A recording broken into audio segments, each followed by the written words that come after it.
Evening, everybody. Item 1, announcements by the Mayor and Chief Executive. I would like to acknowledge the achievements of Maid Badar, Vicky Doolin and Christopher Smith-Wicker at Social Worker of the Year Awards, which I mentioned at the last meeting that we had. So I'd like to present a gift to Ormaid.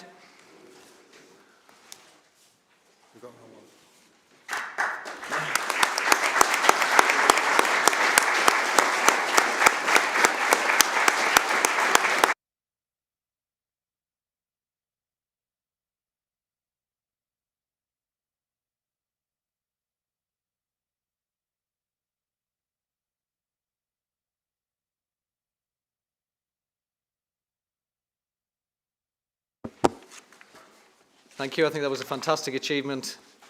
Announcements? Oh, no, we'll move on. So, I would also like to announce that University of Huddersfield, again, have been successful in awards. So, the Huddersfield Business School has been named the Business School of the Year at the prestigious Times Higher Education Awards 2023.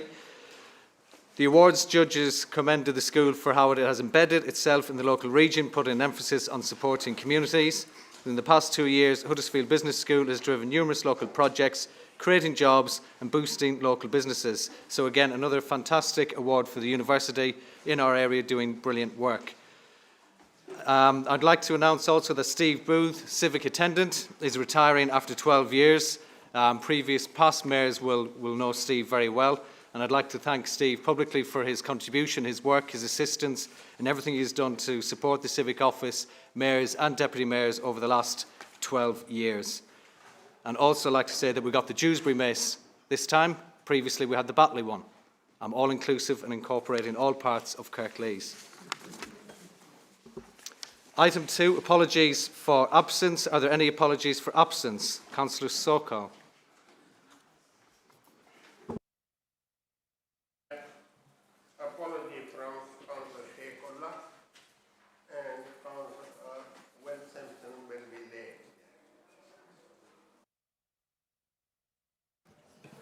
Thank you.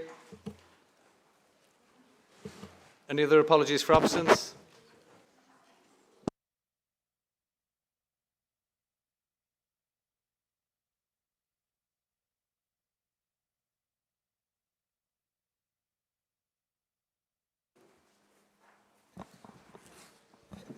Thank you, Mr Mayor. Apologies from Councillor Lisa Holmes and Donald Firth. Thank you. Thank you. Councillor Suley Richards. Thank you. And apologies from Councillor Andrew Pinnock and Councillor Kath Pinnock. Thank you. Thank you. Item 3, minutes of the previous meeting. I move that the minutes of the meeting of Council held on the 15th of November 2023 be approved as a correct record. Is that seconded? Thank you, Councillor Dadd. Vote by a show of hands. That is carried. Thank you. Item 4, declarations of interest. Members who have any disclosable pecuniary interests which would prevent them from discussing or voting on any item should disclose their interests now. Are there any interests to declare? If there are, please complete the relevant and appropriate paperwork. Thank you. Item 5, petitions from members of the Council. Are there any petitions from members of the Council? Councillor Gregg.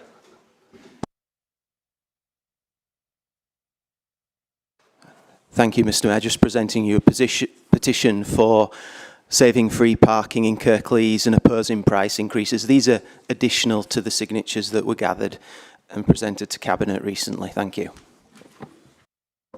Thank you, Councillor Gregg. Are there any further petitions from members of the Council?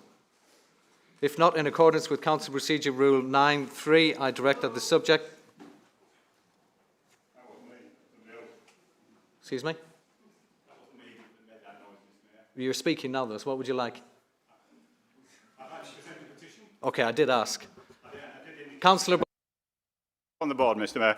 I'd like to present a petition on behalf of the residents, shopkeepers and people who use the facilities in Mirfield opposed to the imposition of parking charges and also permit parking increases. The people believe that these will be harmful to the town centre businesses and vibrancy. Murfield has a good shop occupancy rates and a strong mix of business, which we want to see continue. Thank you, Councillor Bolt. In accordance with Council Procedure Rule 9.3, I direct that the subject matter of the petitions be referred to the appropriate Service Director for investigation. Item 6, deputations and petitions from members of the public. We have 2 deputations this evening. Can I please invite John Beaumont to present his deputation?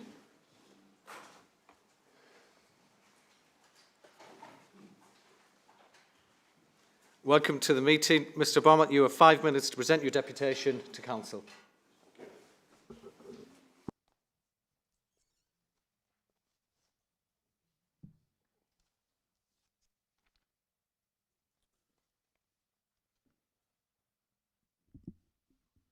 Is that all right? Good evening. We're here as the officers and members of Huddersfield Allotments and Gardens Federation. Myself, John Beaumont, I'm the Treasurer. Lorraine is the Secretary, and Patsy and Paul, Paul are members and allotment holders. So the Federation is here to represent the views of the many allotment holders in Kirklees. Well, number 1, we object to the increase in allotment rents to £93 proposed by Kirklees Council. We believe the proposed rent rise is unreasonable and disproportionate when compared to the rise in the cost of other leisure activities. For example, bowling, swimming and gym membership. 2, we believe this rise will drive people off their plots and deter new plot holders at a time when the nation is being encouraged to eat more healthily, keep fit and active to help relieve pressure on the National Health Service. All these benefits can come from working on an allotment, but they have to be affordable to everyone. 3, will Kirklees Council demonstrate transparency on how any monies raised from allotment rent increases will be returned to the upkeep and improvement to the plots, as in Section 10 of the Allotments Act 1950, which states, and I quote, all funds generated by rents should be used for the management and improvement of the allotments and not used for any other purpose. Point 4.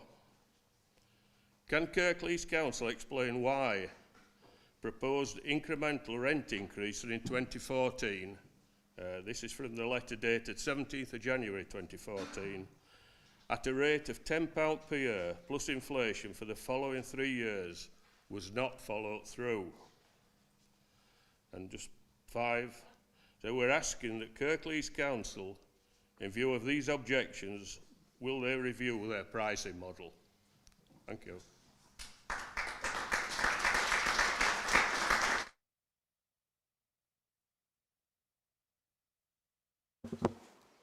Thank you, Mr Beaumont. Can I invite Councillor Hussain to respond, please?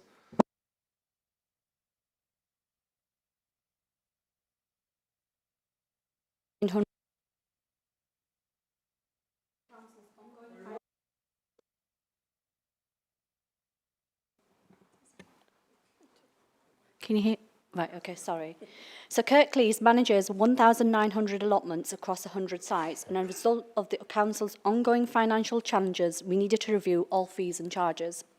The benchmarking of allotment rents identified that revised rate of £93 per annum, and that equates to less than £1.80 per week.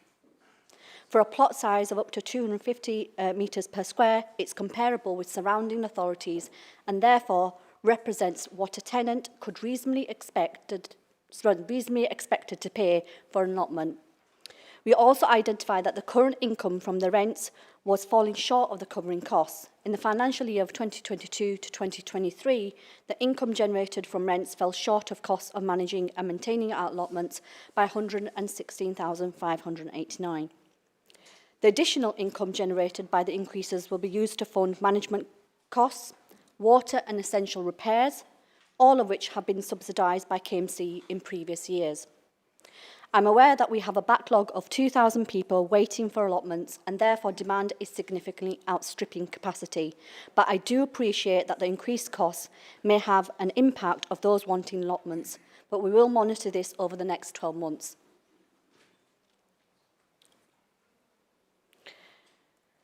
In 2014, the Council did communicate a proposed increase in rents. However, my investigations found that the Council at the time agreed to continue to subsidise allotments and did not progress with increases. I hope those answers your questions. If not, I'm happy to pick them up by email. Thank you. Thank you, Mr Bowman, for attending the meeting. Thank you, Councillor Hussain.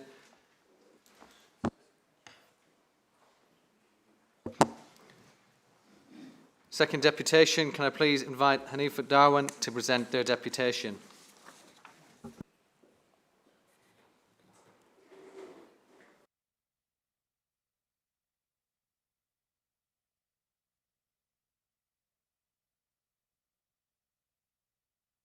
Good evening. Welcome to the meeting. You've got 5 minutes to present your deputation to Council. Okay. We are members of the public and our deputation speech is concerning a humanitarian crisis. We are raising awareness and hoping for justice to take precedent above crimes against humanity. We are witnessing, once again, in Gaza, the continued suffering of the Palestinian people. This suffering must stop. It has gone beyond tolerance. In Gaza, hundreds of deaths and other horrific casualties are being reported daily. Please do not allow the media propaganda machine and the likes of Israeli government to insult our intelligence with their narrative of self-defense. This has been ongoing before October the 7th. And as the UN said, this is not vacuum. This is a response to the past 75 years of illegal occupation, intimidation, and the suffering inflicted on innocent humanity. Palestinians have a recognized right under international law before October the 7th. This is a response to the past 75 years of illegal occupation. Western democracy doesn't exist for the people of Gaza. It is a fact in Gaza, democracy has no mind, no heart, and no compassion. Unfortunately, democracy and humanity have always been a hypocrite shield Western leaders hide behind. Now you tell me, how can we trust them? They have allowed the deaths of innocent parents, helpless babies, children, bombing of homes, hospitals, churches and mosques. Many of us in Kirklees have suffered secondary trauma and are emotionally distressed upon seeing the heartbreaking images of children's corpses and grieving parents from both sides of the divide. Money used in this conflict could have been used in the United Kingdom on people facing financial hardships who cannot afford to heat homes and are relying on food banks. Plus, our council wouldn't have to worry about going bust. The UK has consistently provided arms to Israel despite its illegal occupation of the Palestinian West Bank, the Gaza Strip, the East Jerusalem since 1967. The Palestinians are not even permitted to have a military force for self-defense. Israel's failure to end the occupation gives rise to a right to resist in international law on the part of the Palestinian people.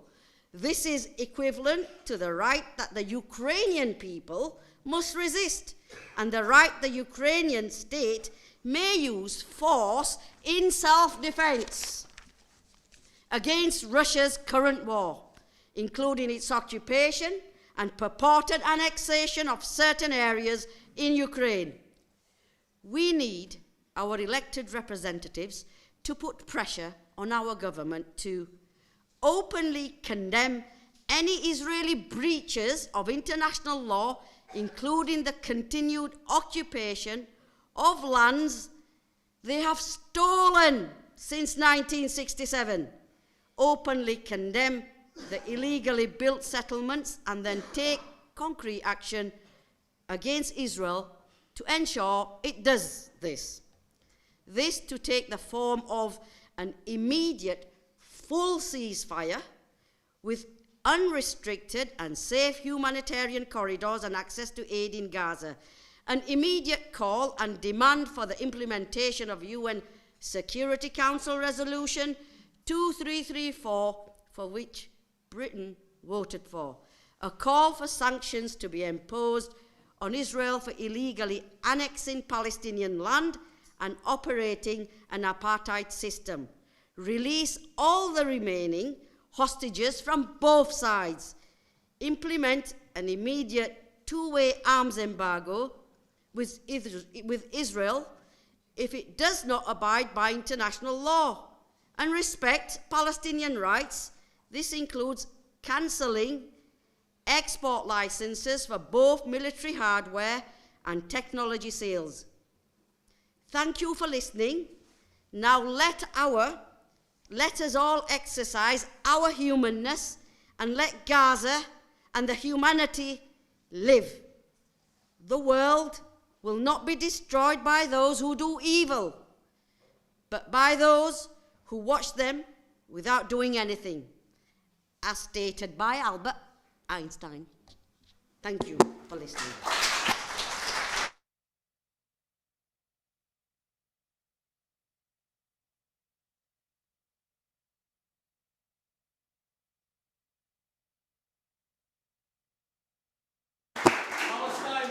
Thank you very much. If you'd like to wait for the response without...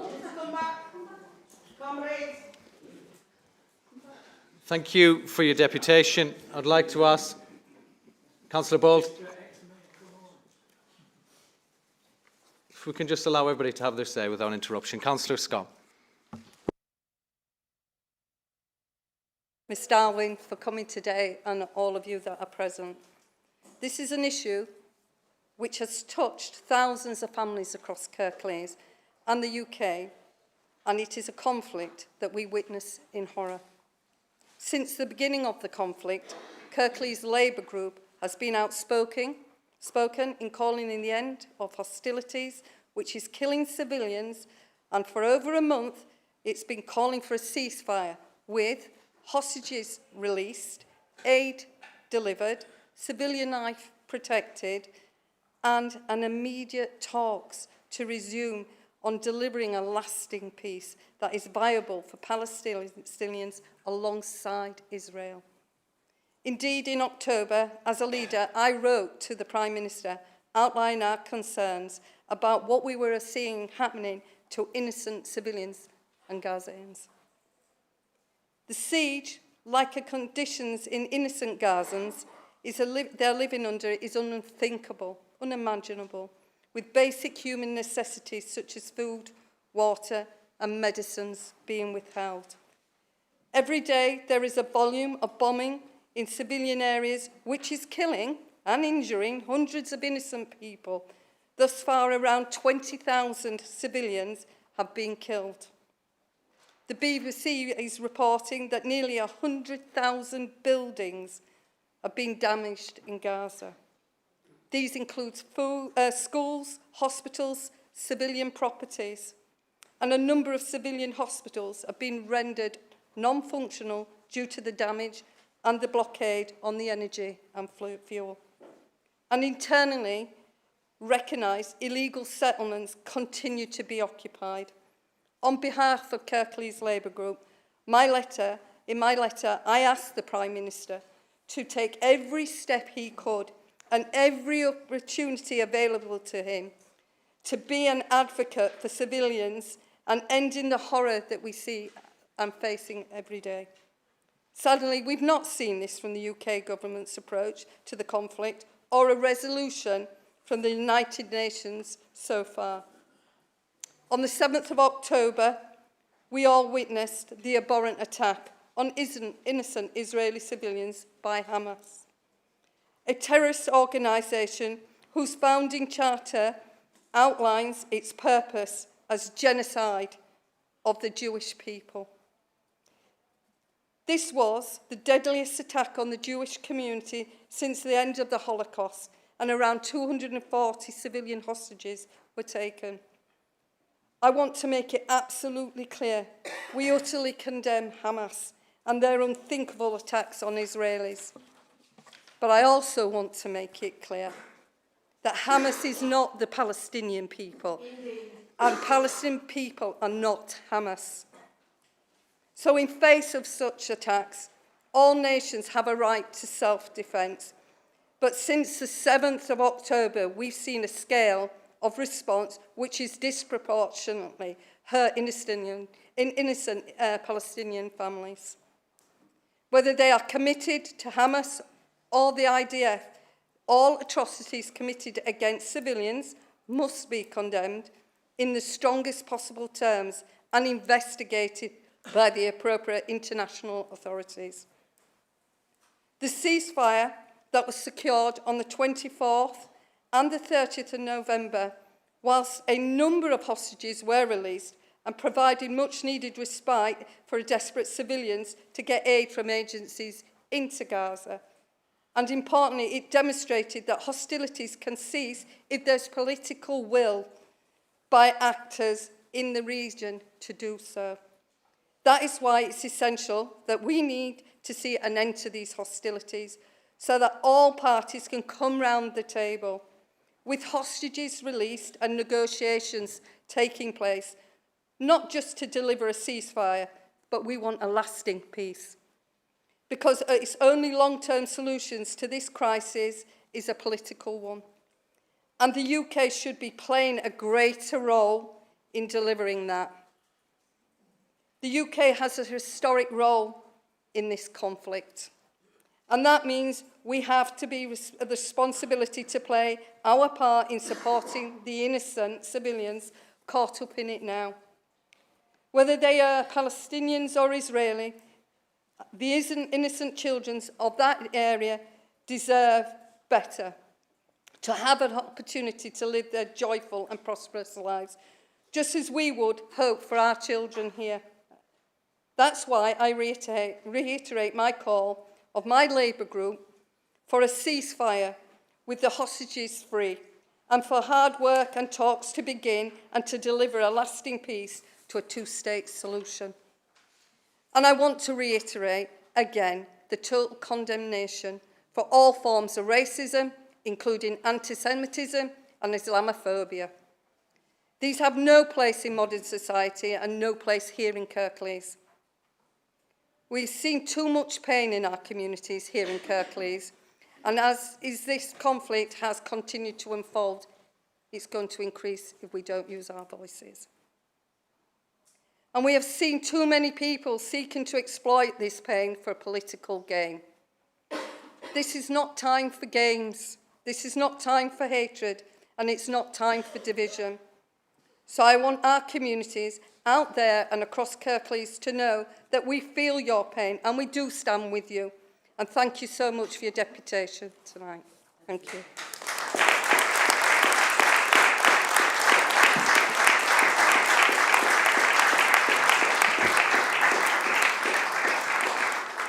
Thank you very much for attending the meeting. Thank you, Councillor Scott, for the response. Are there any public petitions? No. Okay, item 7, public question time. There are no public questions this evening. Item 8, following the submission of petition which exceeded 3,000 signatures in respect of the subject matters of the potential closure of Claremont House Care Home, a petition debate shall now take place.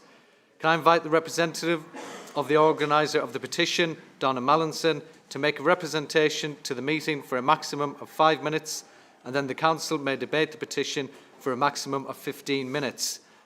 And we have an understanding that there will be one speaker for each group for 3.5 minutes approximately. Good afternoon, councillors. We have presented our petition in opposition to the proposed closure of Claremont House Specialist Dementia Care Home in Hetmond-Wyke. Sorry, excuse me. This petition has 4,713 signatures, which indicates just how strongly we all oppose the closure of this wonderful care home. Putting it simply, it is the home of our family members and loved ones. A home is where you feel loved and happy and safe, and this is the first time our mum has felt this way since she began her journey with dementia. Every single one of the residents are cared for and loved as they should be, and are living out their final years in a loving and happy and stable environment. And we families all have the peace of mind that this is exactly the case. Kirklees' proposal to close this home is flawed, has inaccuracies and fails to report on the reality of what will happen to these vulnerable and poorly residents if they choose to close the home and force them to live somewhere else. The residents' only option, should they be evicted through no fault of their own, would be to go to private sector care. Kirklees have provided the names of 6 private sector care homes that aesthetically are comparable to Claremont House. For example, they have ensuite rooms and a garden, but this is not thorough research and fails to provide information on the quality of care or the cost, which are very important factors for consideration. Historically, we and many other families have first-hand experience of private sector care and can vouch for the maltreatment of our family members, the mysterious unwitnessed falls, the medication given to calm them down, and the lack of personal care, the missed meals, and I could go on. And we have done more thorough research into these 6 homes, and we can confirm that they are not comparable care-wise or cost-wise to Claremont House. And these 6 homes, the weekly cost for a self-funding resident would be between £250 and £472 more expensive per week. For local authority-funded residents, they would require an additional third-party top-up of at least £100 per week from a family member. How can Kirklees force self-funding residents to have to pay more and even get inferior care? And how can they expect a family member to have to find that amount of money again for inferior care? In fact, only one of these 6 homes claims it can care for residents with advanced dementia. The other 5 don't, and I've said depending on what behaviours present, the resident would probably need to move again. Claremont House is one big extended family. Every single resident is treated differently because every single resident is different. They are not a tick box or a chart or a list, and every single member of staff at Claremont knows this and respects this. And we family members know this and don't worry when we're not there. Families know each other, and visiting families interact with every resident, and all faces are familiar to everyone. Residents are actively encouraged and helped to interact and have the freedom to be with who they choose to be with. Private sector care does not give this. In fact, as part of our research, we have been told recently some of the things that really happen are, yes, we medicate residents for their own safety. Doors are kept locked because not all residents get on with each other. And helping residents with feeding or dealing with those who are doubly incontinent is too time-consuming. The reason Kirklees is proposing to close Claremont House is because they say they can't afford to keep it open. So in reality, what they are saying is that these residents who have paid their taxes all their lives are too expensive to look after. But how would the people making this decision feel if they were in our position now and know what private sector means, and absolutely dread the thought of their loved ones being forced to live in it. Not only is the proposal flawed, the proposal is morally wrong and inhumane. Kirklees have said numerous times that they want to find out what good care looks like. And we keep on repeating ourselves by saying Claremont House is exactly what good care looks like. It is the perfect example of how a care home should be run, and the staff are a perfect example of how anyone working in this environment should be. It makes no sense at all to close it down, then move everyone to an inferior model which is not fit for purpose and will drastically shorten or even end the lives of our loved ones. And closure just won't affect people's lives now. It will affect advanced dementia sufferers in the future, and I mean the very near future. Every one of us here today could be a future sufferer, and if you are, where would you want to call home? We know exactly where we would want our home to be, and it isn't in private sector care. There is absolutely no way this closure can be justified. Thank you.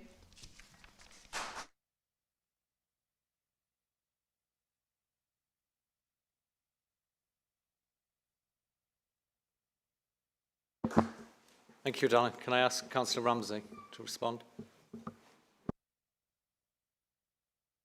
Thank you, Donna. I know how difficult it is for you. And thank you for presenting on behalf of everybody who signed the petition. I know I've said it before and it doesn't make it any less true. I'm genuinely sorry that you and the other family members are having to go through this stressful process. I understand how hard it is for you as well in preventing that stress that you're feeling being passed on to your loved ones. As families, you are rightly concerned about the implications for your family members. As a cabinet member, I'm not only concerned about that, I'm also trying to balance that with the social care outcomes for everybody in Kirklees, and also the other services that we've got that the council needs to deliver for our residents. The reality is that there are some areas of provision where the council needs to play a greater role, and other areas where there are already organisations providing that sort of care. And given all the pressures at the social care at the moment and in the council as a whole, not just financial, the council needs to focus on the areas where we have the greatest need. As the residential care sector has stabilised and recovered following the pandemic, pressures on the social care have grown. Long-term residential care is an area that the council feels it should not be focusing time and money on at this time, and instead using some of that time and money in areas where the council will have a clearer role. That's what the consultation is about. Whilst this isn't just about money, the reality is that there's significant sums of money that the council are spending providing care itself is money that the council cannot then spend on other people who need social care or other services in the council. Just want to address a couple of things that you have raised. I didn't see what you were going to say before, so from the point of view of private sector quality, we are assured that there is good quality private sector beds available. And I think there's some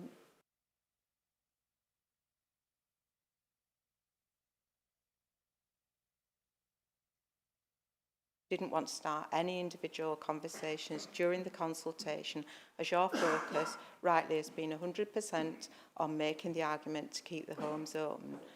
So we haven't been able to prove this to you. I know you've said you've done your own research, but if and only if the decision is made to close, we will do exactly what we promised, which is make available some dedicated resource who will work with individual families and residents to look at all the relevant issues for your case, for your loved one.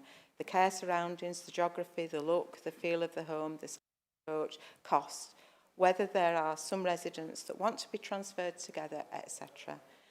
We also really value the relationship we have with the Carers Association, Kirklees Carers Association, who again we haven't been able to introduce to you, but are incredibly knowledgeable and will provide a lot of detail to the homes that you assist to.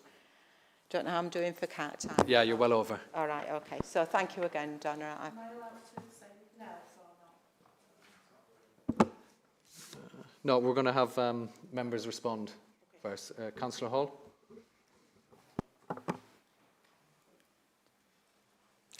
Thank you, Mr Mayor. Can I add my thanks as well for you to come in to address us and to acknowledge the passion with which you hold these arguments, because this really is not like any of the other decisions which the council is making at the moment, such as with, you know, a sports centre or something like that, even though those are important things, because we're dealing with people's homes and we're dealing with vulnerable people, some of the most vulnerable people in our society. So this has to be treated with a great deal of care and compassion at all stages. I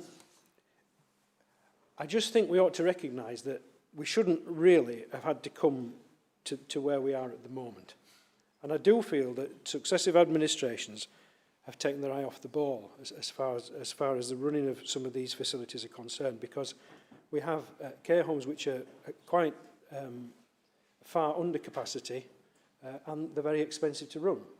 And the council has had a long time to look at that model to try and transform it into something where the care is good, but it's not as expensive to run. I think there is a way forward for this. I'm convinced that the council, talking to the private sector and listening to the arguments that have made, can come up with something which will involve no transfer of the residents from Claremont, because it's important, of course, we've all heard, that they are treated by the people that they know and the people that they love, and that they aren't moved from the surroundings they're in. I think I'm sure there is a deal to be done there. And maybe that would involve some level of continued funding on a lesser level at the moment over a shorter period of time. So can I say thank you again for coming. I mean, it's a shame really that the council hasn't taken the steps before now to try and get this sorted, really, because I think to put the families and the residents of the homes under all this pressure might have been avoided if the work had have done a little bit sooner. Thank you, Mr Mayor.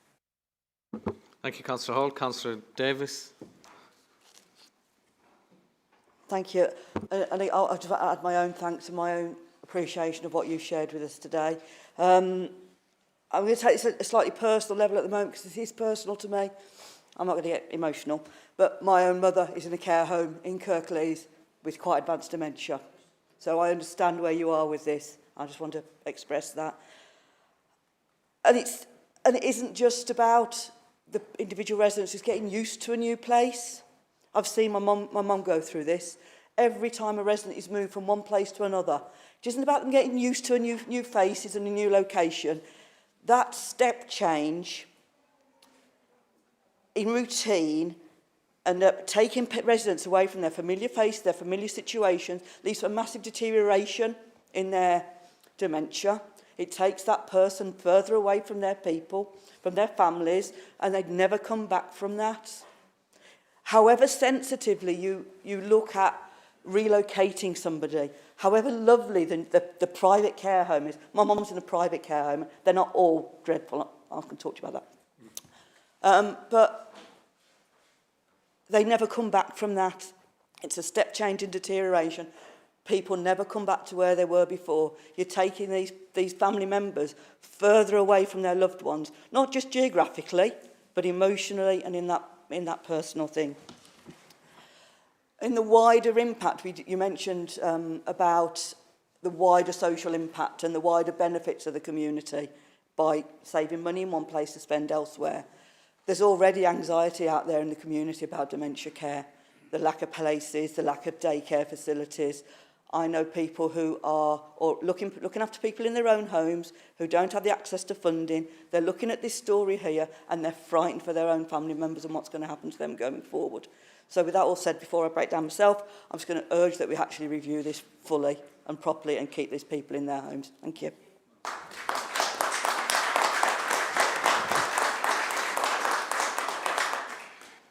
Thank you, Councillor Davies. Councillor Cooper.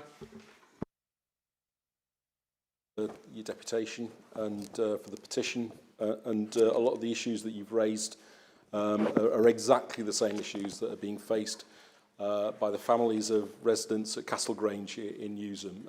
And I've attended the consultation session, or one of the consultation sessions with them, and all the passion, all the concern, all the heartache that's going on for you is going on for them as well. It's the same issues, and so you and they are living every day this, and so I feel for you, and I understand exactly what you're going through, what families have got to go through to do this. And I think nobody would disagree that the council is facing some absolutely awful financial choices. That's just a plain fact, and it's been placed in this position because of the way local government is financed. It's a complete mess. But what it does do when you're in a situation like this, it says, well, what's important? What are the things that the council is about? What are the things that matter the most, really? And looking after vulnerable people, looking after people who are who's suffering the most is probably one of the jobs that we've got to do, one of the reasons that we exist in the first place. We've got to ask ourselves what we're about. And there's real concern from yourselves, and you've really looked into this in a big way, and I think there's got to be a big dialogue with the council, feeling that there are not the same quality of care in the private sector than you're experiencing in the public sector. And that should be a matter of pride for this council, that people look at the care that people receive from the council and say, this is the best in class. This is the best. It's something we should be celebrating, not something that we should be cutting. And to actually say, well, actually, we're paying too much. We're probably paying the right price, and everybody else isn't. That's the sad choice here. The quality of care at both Claremont House and Castle Grange is excellent. And the feedback you get about the work that's going on there is people trust the council. People trust what we do. And that is something that we should value and we should treasure and put the money into to make sure that it happens. One of the questions was, Kirklees has got to look around and see what good care looks like. Look in the mirror. Look in the mirror. That's what good care looks like. Look at Castle Grange. Look at Claremont House. Those are the places where excellent service is going. Helen Plaskett from Claremont House came to this council and said, find another way. Find another way. And now I know that is an easy thing to say, and I know that the council is finding difficult choices. But it's a cabinet system, and I've got to say, I support what you're doing, and we should try and find another way. Thank you. Thank you, Councillor Cooper. Donna, I will allow you, if you wish, to respond to some of the remarks, if you could do that briefly. Yeah, sorry, just quickly, Jackie, when you were speaking, one of the points I made was about cost and how much more money it will cost the residents of Claremont if they're moved, whether they're local authority funded or private or self-funding. This is a huge worry for families who perhaps if they're self-funding, they've budgeted their loved one's money, so that money now is not going to last as long. For local authority funded families, they are in a position where they have got to find at least £100 per week extra. How can you justify that?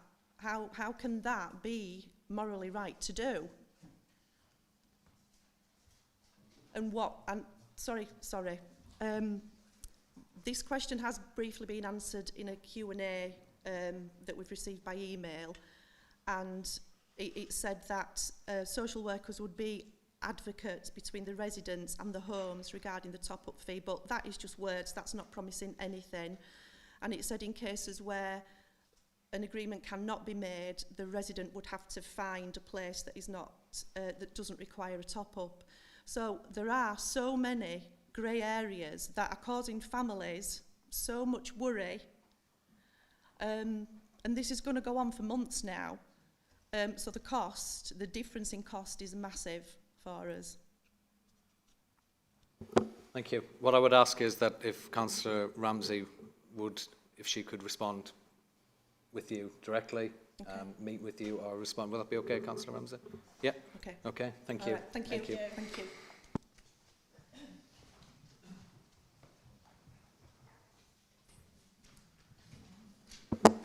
Okay, before we move on to item 9, I'd just like to remind members, when you press your button to speak, it is a request to speak. So as the names come in, we will select the names in a proportionate and fair way. So you will not necessarily be the first one as it is on the list. It's not fastest fingers first. We'll do it fairly so that everybody gets the chance to and the opportunity to have a say. So if you put your name down and you expect to be called later, if you go to the toilet, you may miss that chance. Item 9, page 13, elected member attendance at meetings. Councillor Richard Smith.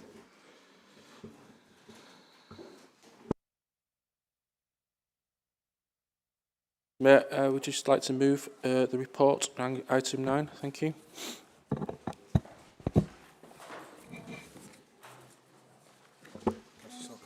Is that seconded? Councillor Sokal. Yeah, Mr. Mayor, I second it.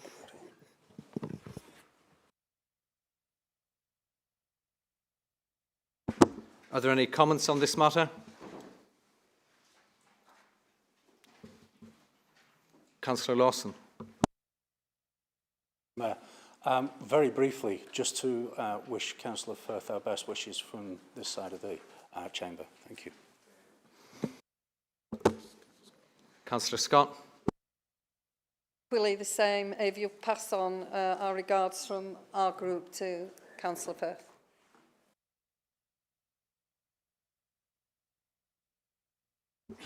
Councillor Cooper. I've already spoken to David, and yeah, our best wishes to Donald as well.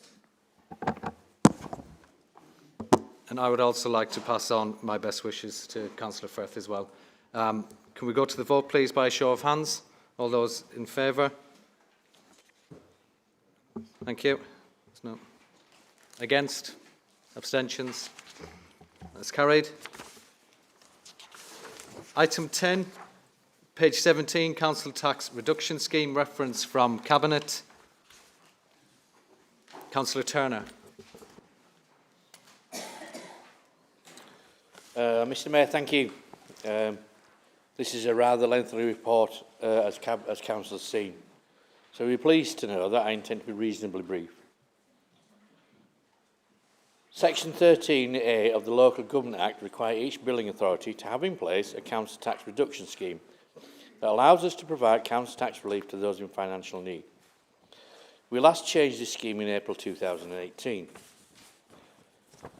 As we well know, many things have happened since then that have had an impact on the finances of the council, so we have undertaken a review of the current scheme. Due to current financial situation caused by lack of a fair funding scheme for local government and the need to produce a balanced budget next March, we are proposing to reduce the scheme, which will save us just under an estimated £4.5 million. Across the board, we will still have one of the most generous schemes across West Yorkshire. Now, I know that is not any solace for our residents, but we are committed to helping as many people as we can during the current financial mess the current government has managed to create. If we didn't change the scheme, that would mean another £4.5 million worth of cuts to services.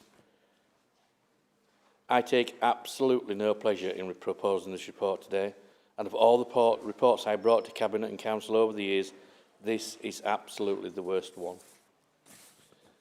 It's heartbreaking to ask our poorest and most disadvantaged to put more towards running the council and to effectively support a failed government who have over the last 13 years brought this country to its knees. Latest research indicates that as many as 50 councils are looking at issuing the dreaded Section 114 notice next year. That's 17% of local authorities that can't make ends meet. What sort of system and government sits idly by and watches council after council after council go bust? Local authorities deliver much needed services. We look after you when you're old and need help. We protect vulnerable children. We empty your bins, about 99% of the time. We provide parks and open spaces to help with health and well-being. We provide social rented homes for people. We provide libraries and other community spaces. We support huge numbers of community groups in the voluntary sector. We have schemes to help those most in need through our welfare and exchequer services. We provide accommodation when some unscrupulous landlord evicts people for no good reason. The list is endless. The government provide none of these, Yet year on year they cut our budgets and force us to make terrible decisions that have terrible consequences for our residents, who have to pay even more for their 13 years of abject failure. 13 years of lack of investment in public services, 13 years of punishing the decent British people for their ineptitude and lack of caring, 13 years of declining living standards, and they still say it's not to do with us, Gov, it's those terrible councils and councillors. I've always accepted that some councils have made poor decisions, but we are not one of those, nor are the vast majority of those facing issuing a Section 114 notice. Local government is chronically underfunded. So to produce a balanced budget, we are forced to making these dreadful decisions. As we've already heard this evening, we have to make some other poor, really difficult decisions.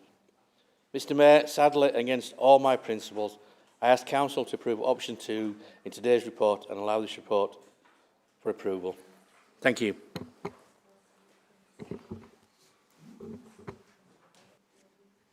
Thank you, Councillor Turner. Councillor Scott.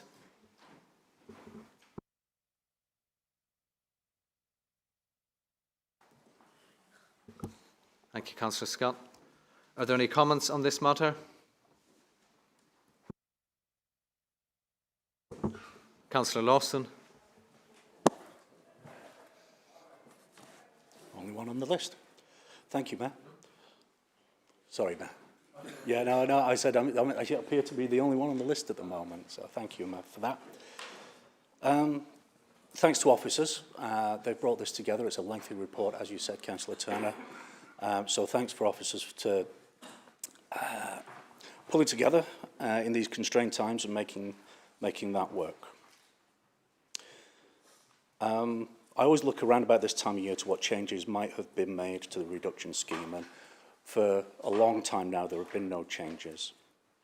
What we're dealing with here, though, and this is why I always look to it, is we're dealing with the most vulnerable and financially exposed members of our communities.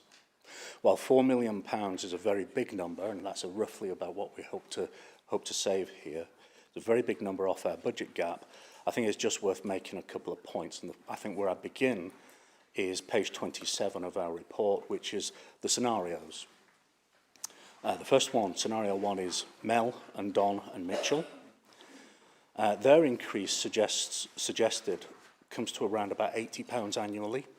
An example of what might that represent to a family is that the cheapest SIM-only contracts are around about that price.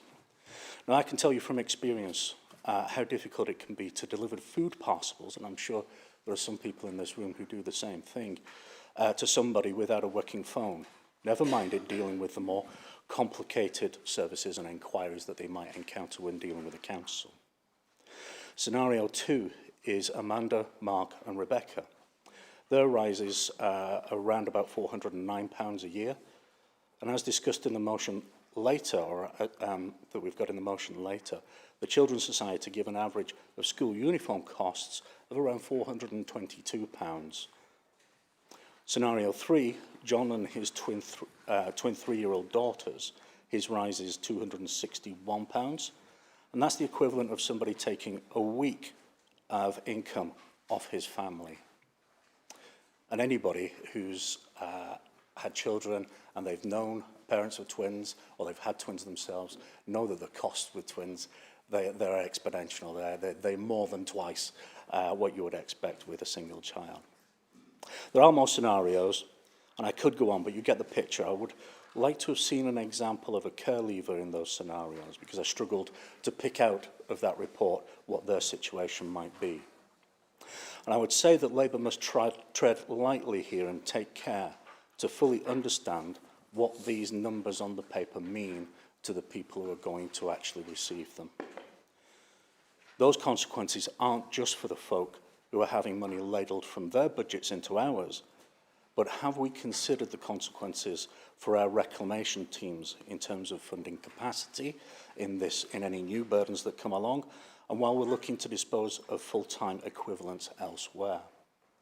I saw the note bene at the end of the scenarios, and I'm glad that there's still scope for disregarding some of the other benefits in the calculations. That's good, and that should be recognised. I think lastly, I'd just make the observation that the 4.1 million that we hope to save in this action is very close to the amount bandied about as a debt write-off in our KSDL negotiations. And I think I'll leave that there and you can draw your own conclusions about who's paying what and who's reclaiming what from whom. Thank you. Thank you, Mayor. Thank you, Councillor Lawson. Are there any other members who wish to speak? No. Councillor Turner, right of reply. Mr. Mayor, just be brief. I get what you say about scenarios, John, and they are scenarios. There's the best we can do. You might have had care leavers in there. We could have had all sorts in there. There's a limit to what you can put in there, and you're absolutely right. As I said, right in the middle of my thing, this is the worst report I've ever had to present to this council. It gives me absolutely no pleasure, and it breaks my heart to be asking the most difficult, challenged people for more money. But you're right, we have to find that £4.4 million from somewhere, unfortunately. And unfortunately, as has been said often and many, many times, and will absolutely get said, no doubt, again, many times by the leaders, as much as anybody, we are in difficult circumstances and we have to make really challenging, difficult decisions, and it doesn't come easy. I can't tell you how many hours we've discussed this and how we tried to get round this, but unfortunately, this is a decision we have to make because we need that £4 million, unfortunately, to produce that balanced budget. And a balanced budget will be better than the alternative, which will be issuing the dreaded 114 notice. Believe you me, I read today what Nottingham's proposing to do, and we are not going down that route because we don't want to decimate what services will be left, even with our budget proposals next year. It will be much worse if we don't get to that point. For those people, the council tax reduction scheme imposed by a commissioner from Whitehall will be significantly worse because this is still one of the best ones in West Yorkshire. So that's something we can be proud of. We've done the best we absolutely can for our residents. Thank you, Councillor Turner. We will now go to the vote. Show of hands. All those in favour?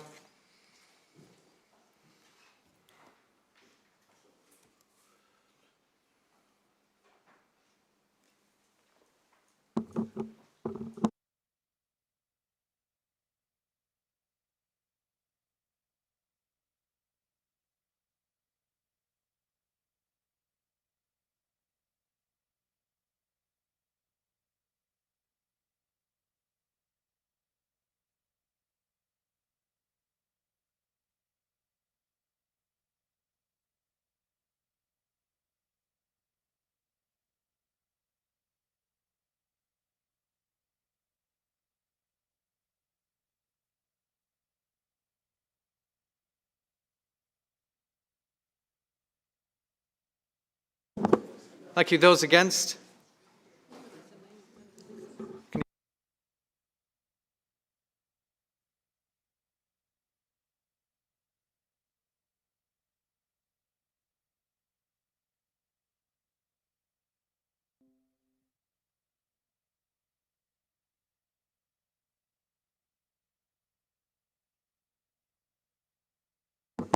Abstentions?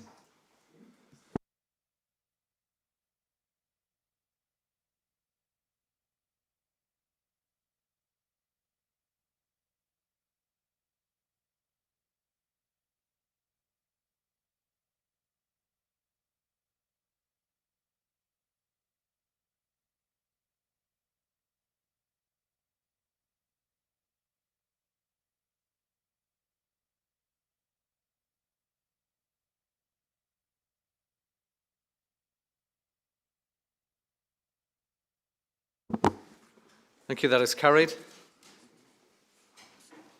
Yeah.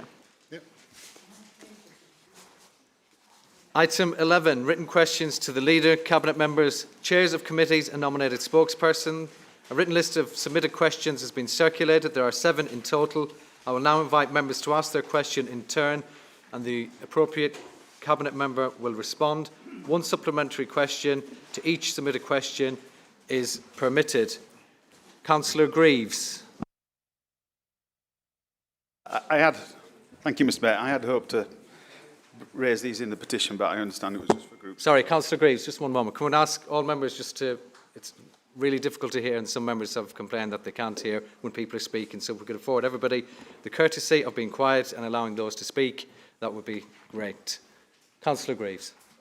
Thanks, Mr Mayor. And I had hoped to participate in the petition debate, but I appreciate that's just for groups.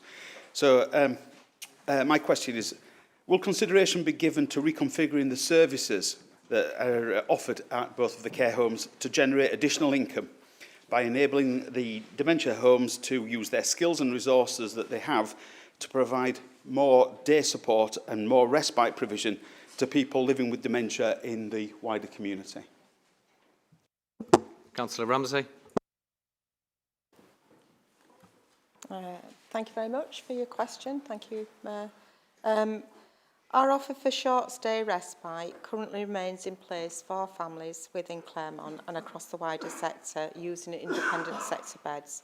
But as described, well, I didn't describe this previously, I cut myself short. So described previously, they're not being fully utilised. Hence the new model, which will be delivered from Knoll Park in spring, hopefully next year.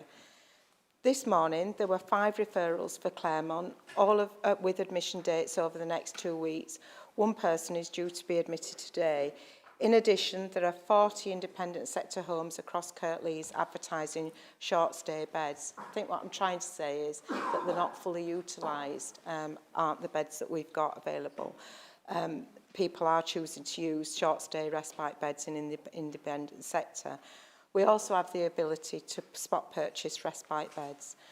We currently have daycare respite at Castle Grange, which is using the temporary solution for the Homestead team, pending completion of the works at Knoll Park in Murfield. This will be the state-of-the-art provision, providing a broad range of experiences for people living with dementia. The service intends to support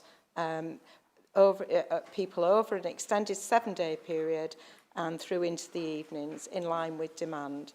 The aim of this service is to keep people active and as independent as possible, as well as to ensure carers are provided with a break. Council strives to maintain skilled, well-trained staff, and in the event of a decision being made to close the current facilities, staff will be given the opportunity to be redeployed or transferred to other roles within the council, including those within the in-house dementia day facilities. Thank you, Councillor Ramsey. Supplementary. So the initial analysis was really focused on the financials and maybe gone away from the quality side of things, but I'm keen for us to find another way. I am a little bit confused as to why we've spent £8 million developing the facility at Murfield when perhaps we could have used these 2 care homes as centres for the further delivery of dementia support within the community. That would have really opened it up. 2 centres well placed within Kirklees rather than just having the 1, and it would have enabled a lot more services to have been delivered through these 2 homes.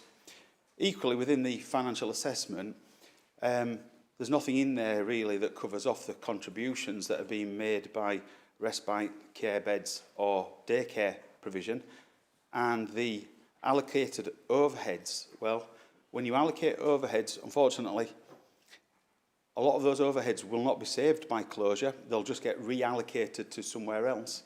So within the financial assessment that's currently being circulated, I'd raise a number of questions as to whether or not the revenue is reflecting what the expenditure's coming out at. But I just feel that perhaps we've not really looked at the financial assessment in a fair and open-minded way.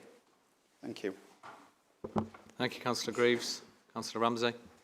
I take it I can choose which question I answer on the basis that there were quite a few. So I'm going to choose to answer the last one, which is, has the financial assessment been done in an open and fair way? And the answer is, yes, I believe it has. If that's not been explained to you fully, we'll make sure that it is. Thank you. Thank you. Councillor Greaves. Thank you.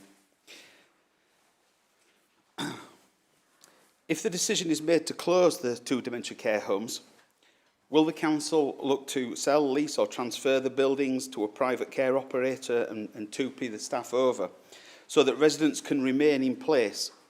Or will the council be looking to just sell the building, a purpose-built building that can really help with this area of need?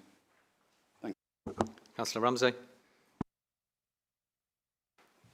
Thank you again, Mayor. Thank you, Councillor Greaves, for your question. As we're still in the consultation period, we're not actively exploring these avenues currently. However, should a decision be made, the Cabinet will need to consider all options. I'll pre-guess your supplementary, shall I? Well, I'll try. The Council has tried in the past to transfer these services as an ongoing concern into the independent sector, but despite extensive efforts on behalf of our officers and a serious provider, unfortunately, we were not able to conclude that deal. Thank you. Supplementary.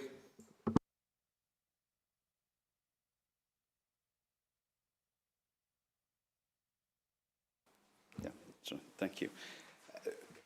You were half there with what the supplemental is. Whilst it's not been successful in the past, that doesn't mean to say that a successful 2P couldn't take place now. And I can appreciate that perhaps no discussions have taken place yet, but the timescales you're looking to work at, if you're going to try to have a successful 2P, you're going to have to get a move on, other than it's just going to be going through the motions. Councillor Greaves, can we move to the question? Sorry. When do you envisage going out to private operators to see if they're prepared to take on the facilities?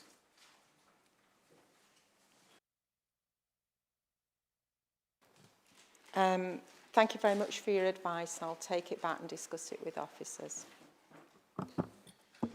Question 3, Councillor Greaves.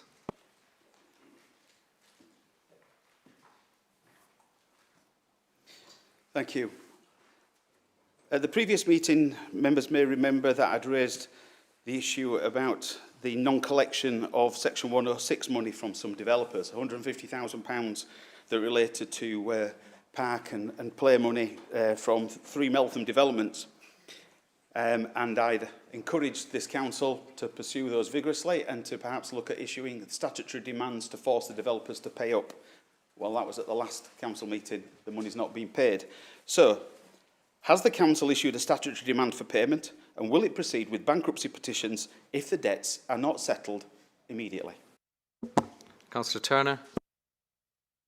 Mr Mayor, thank you. Charles, thank you. At the last council meeting, I explained that the council is chasing the money owed in this case. By way of an update, I hope the following helps. Standard payment terms for the invoice became due on December the 11th. Debt recovery will be involved if payment is not made. So as of today, we have not received the money. So the first reminder was sent today. If the invoice remains unpaid after 14 days after its due date, the outstanding balance will be sent to the debt recovery team, the DRT, in Welfare and Exchequer Services. There isn't an automated process for this after the bad debt's been lodged with DRT. Larger debts are prioritised. Given the fairly large amounts involved, contact will be made with the company involved within a week of receipt of the debt, using the contact information on SAP. Payment is requested or reason for non-payment sought so we can resolve any issues. The DRT would then take it from there. Subject to whatever the response is, would call or send a letter before claim, contact the service for their thoughts and further information and evidence substantiate the debt. If we don't get payment and the service have the requisite evidence, we would issue a court claim. There's a very strict process. That's now started with the letter going out today. Supplementary, Councillor. Thank you. But perhaps I misheard that the reminder, the chase letter had gone out in this week. Some of this money has been due to be paid and been in arrears for over 12 months. We've been pursuing this for over 12 months. Could you just clarify, did you say that this has only just been chased this week? Councillor Turner. The information from the team was that standard payment terms for the invoice became due on the 11th of December, so the standard letter then has gone out because it wasn't paid, and then the process is now kicked in to continue to chase that money. Thank you, Councillor Turner. Councillor McGuinn, question 4.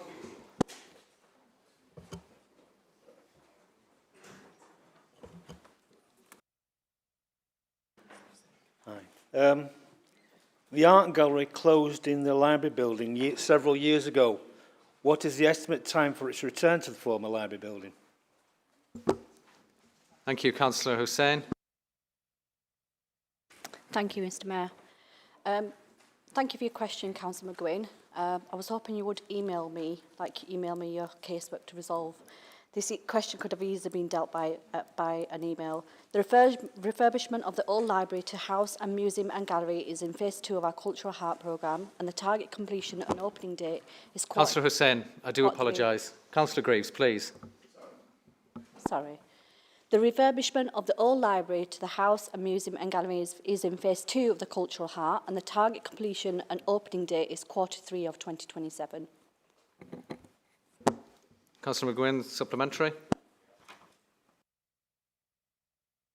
You mind pressing your button, please? Mr Mayor. That's absolutely no problem. We're still getting used to the technology in here. How droll, sir. I have been contacted regarding the temporary art gallery on the piazza, and I looked at it myself, thought it was a good space. Can any other part of the old piazza be used as an art gallery? Councillor Hussain. So I believe in the meantime the temporary art space for the Huddersfield Art Gallery in Unit 7 in the Piazza Shopping Centre was successful. It was done for 2 years and hosted a lot of art galleries there. There were 20 exhibitions featuring works of established international artists as well as new, merging local talents, making it accessible to the wider audiences. And one of the leading national art competitions, the Contemporary British Painting Prize exhibition, debuted there 3 times at the Art Gallery before moving to London, and more recently in September 2023. This unit has recently closed as part of the preparations for the development of the Cultural Heart. However, we will continue to create new opportunities for people to access and enjoy visual art. This will be supported by Arts Council England's national portfolio, organisation funding awarded to the Kirklees Museums and Galleries in Service 2023. We have also had a fantastic temporary offer, which has engaged lots of local people of all ages and showed that there is a diverse offer for people. We'll continue to work with various partners and communities to deliver co-produced activities, provide learning opportunities and engagement with communities, and contribute to plans for exciting new art gallery provision in Huddersfield Cultural Heart. We'll explore ways of maximising access and maintaining the Kirklees Art Collections profile, including work across all museum and gallery sites in the service. I hope that answers your question, but I'll take any by email. Thank you very much, Councillor Hussain. Councillor McGuinn, question 5.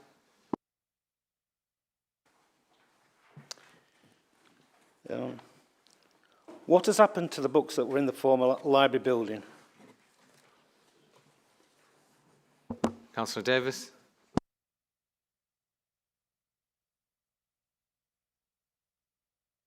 Princess Alexandra Walk is now stored at our Victoria Lane premises. There's a rotation process that we use to ensure that stock is utilised and updated on a regular basis, so that within our new site, our temporary site, that is happening on, as I say, that regular basis going forward.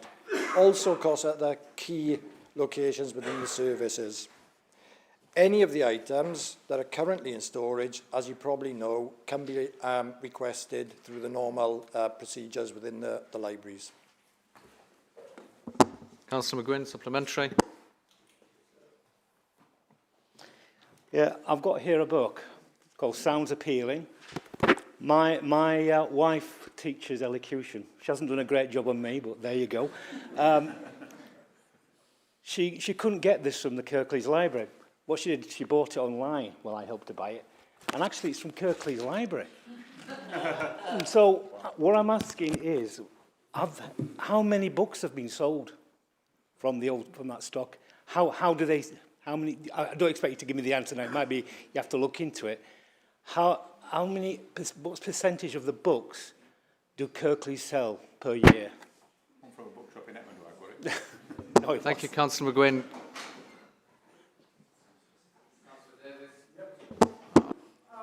I could have asked that question in the first place and I could have given you the answer tonight, so I think that probably would have been more useful, but I will follow up on that. Clearly all libraries do some rotation in stock, and all libraries either donate, usually donate, I think, from my understanding, stock, and possibly some entrepreneur has put that on eBay or something or other. Was it online that... Oh, on Amazon. So there we go. But I will find out that information for you, and I will get that back to you. Question 6, Councillor McGuinn. I might have asked this question before. I'm asking it again. Do you think the present library in Civic Centre 3 is adequate for the needs of the population of Huddersfield? Councillor Davis. Thank you very much. Well, thanks again for highlighting this, and it's always good to talk about our libraries anyway. As you know, our current library in Civic 3 is a temporary arrangement.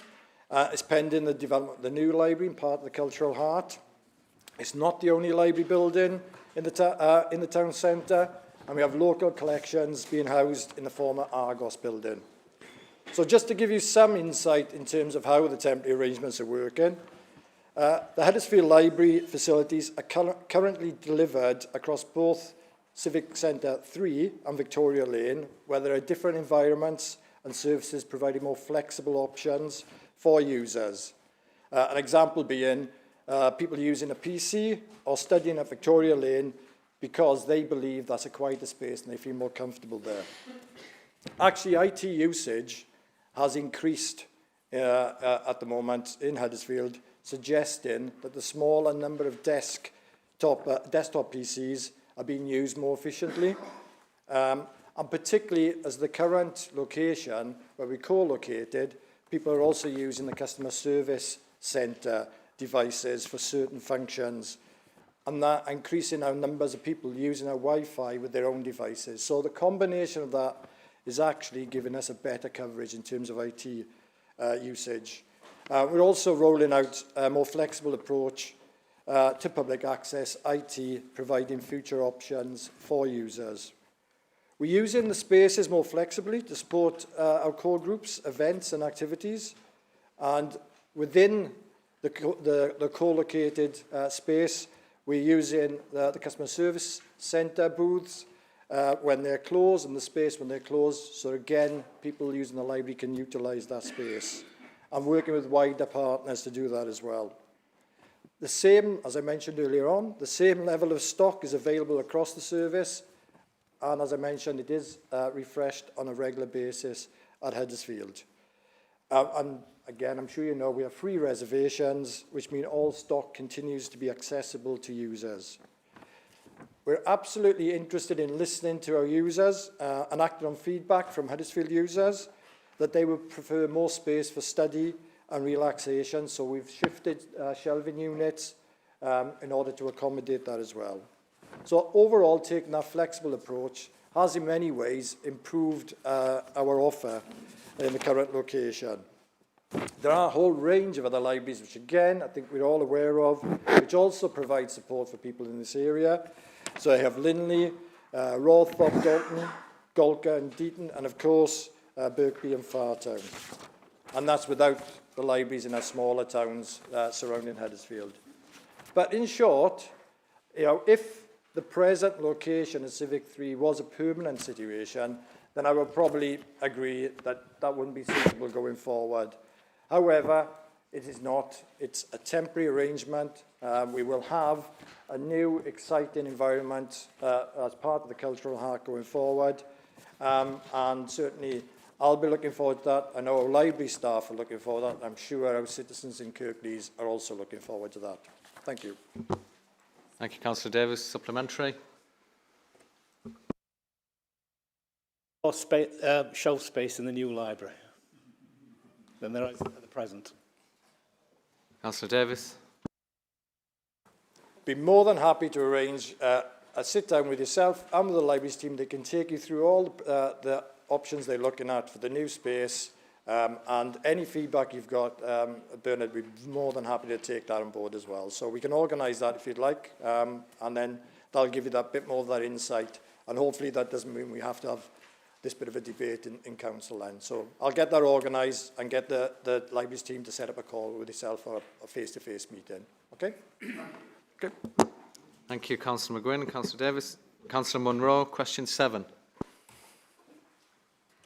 Thank you, Mr Mayor. So what is the maximum number of volunteer snow wardens permitted per ward in Kirklees?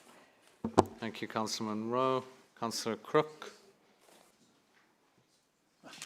Thank you, Mr Mayor, and thank you, Councillor Munro, for the question. I'm particularly grateful to have this question because it gives me an opportunity to both advertise and to celebrate this initiative.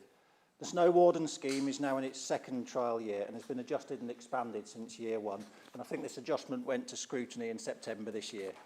Following this trial, a report will be produced and consideration given to inclusion of the Snow Warden programme in our business as usual winter maintenance going forward. In the first trial year, we adopted a rolling sign-up, but in order to better plan the correct provision and to efficiently order ahead to meet demand, we've moved this year to a sign-up window. To ensure as many residents as possible could sign up, this programme was advertised 2 ward councillors ahead, as well as via Kirklees' website and media channels. Once signed up, new snow wardens receive PPE, as well as equipment needed and a supply of grit to carry out their duties, and incidentally, this supply of grit was increased this year as well. The Snow Warden programme has advantages over the provision of grit bins, with capacity to be more evenly distributed across the borough to very localised and identified need. It also allows significant service savings to be made in supplementing and replacing some grit bin provision, and ensures that the grit that we supply is used as intended with a lower chance of misuse or theft. Due to funding pressures resulting from the chronic underfunding of local government across the country, there have been cuts to provision of grit bins in the borough this year, which, as has been announced, will only receive a single fill. In that context, this scheme is an innovative way to positively support our residents to help themselves and their communities get through the cold weather safely. For reference, we currently have 1,450 grit bins in Kirklees, which is significantly more than in any neighbouring borough. Although, to be clear, I'm not aware that any decisions have been made on future provision yet. So thank you again for the opportunity to advertise this excellent scheme, and to answer your specific question, no limits have been set on numbers of snow wardens this year, and the restriction would have been the budget allocation had that limit been reached within the sign-up window. We currently have 65 active snow wardens in the borough, and I hope this number will increase significantly as the scheme is hopefully, if successful, expanded next winter. I can also confirm that no one was rejected from the scheme, and there is 1 outstanding snow warden in your Almondbury ward who has been abroad and will have their kit allocated once they return. Thank you. Thank you. Supplementary. Councillor. Would you mind pressing the button, please?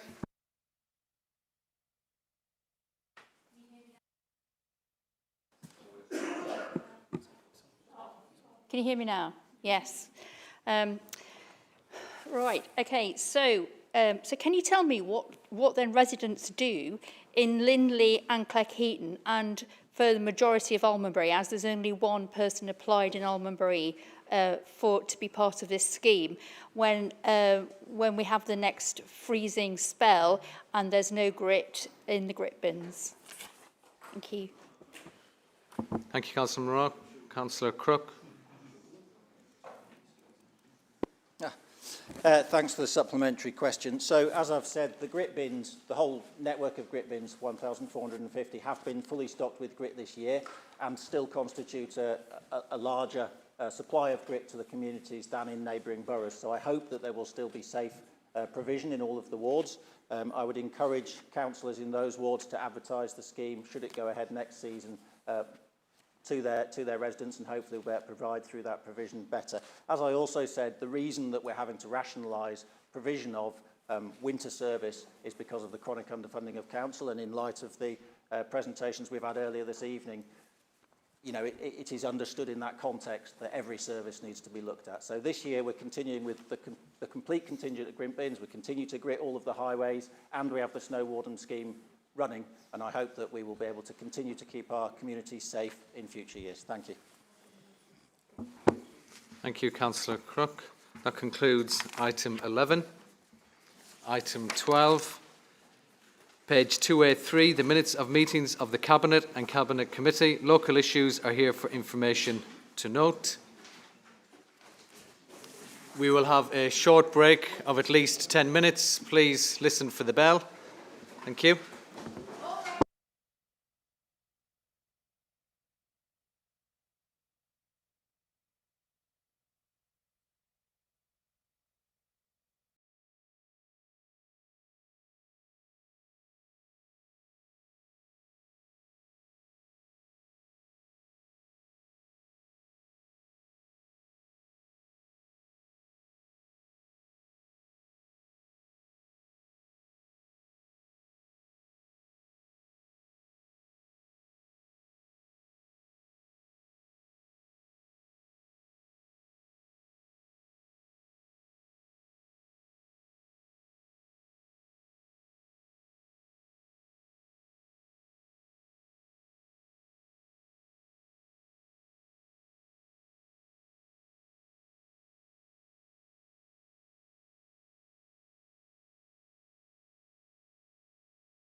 Thank you. Item 13, holding the Executive to account for Part A of this item. Council will receive a portfolio update from the Leader of the Council.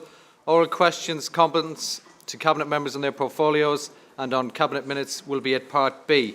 So item A, Cabinet member portfolio update. Can I now invite Councillor Scott to present her update? She's come in through the Mayor's parlour, if you've not noticed.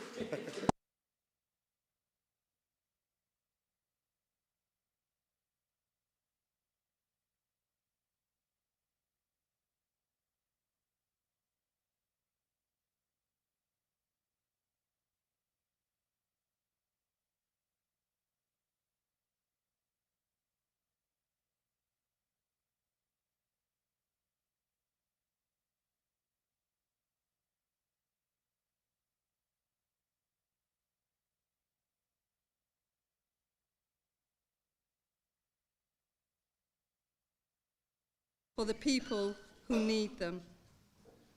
And that is why we're continuing to support people through the cost of living crisis. But tonight, I want to talk to you about our fourth priority, investing in Kirklees.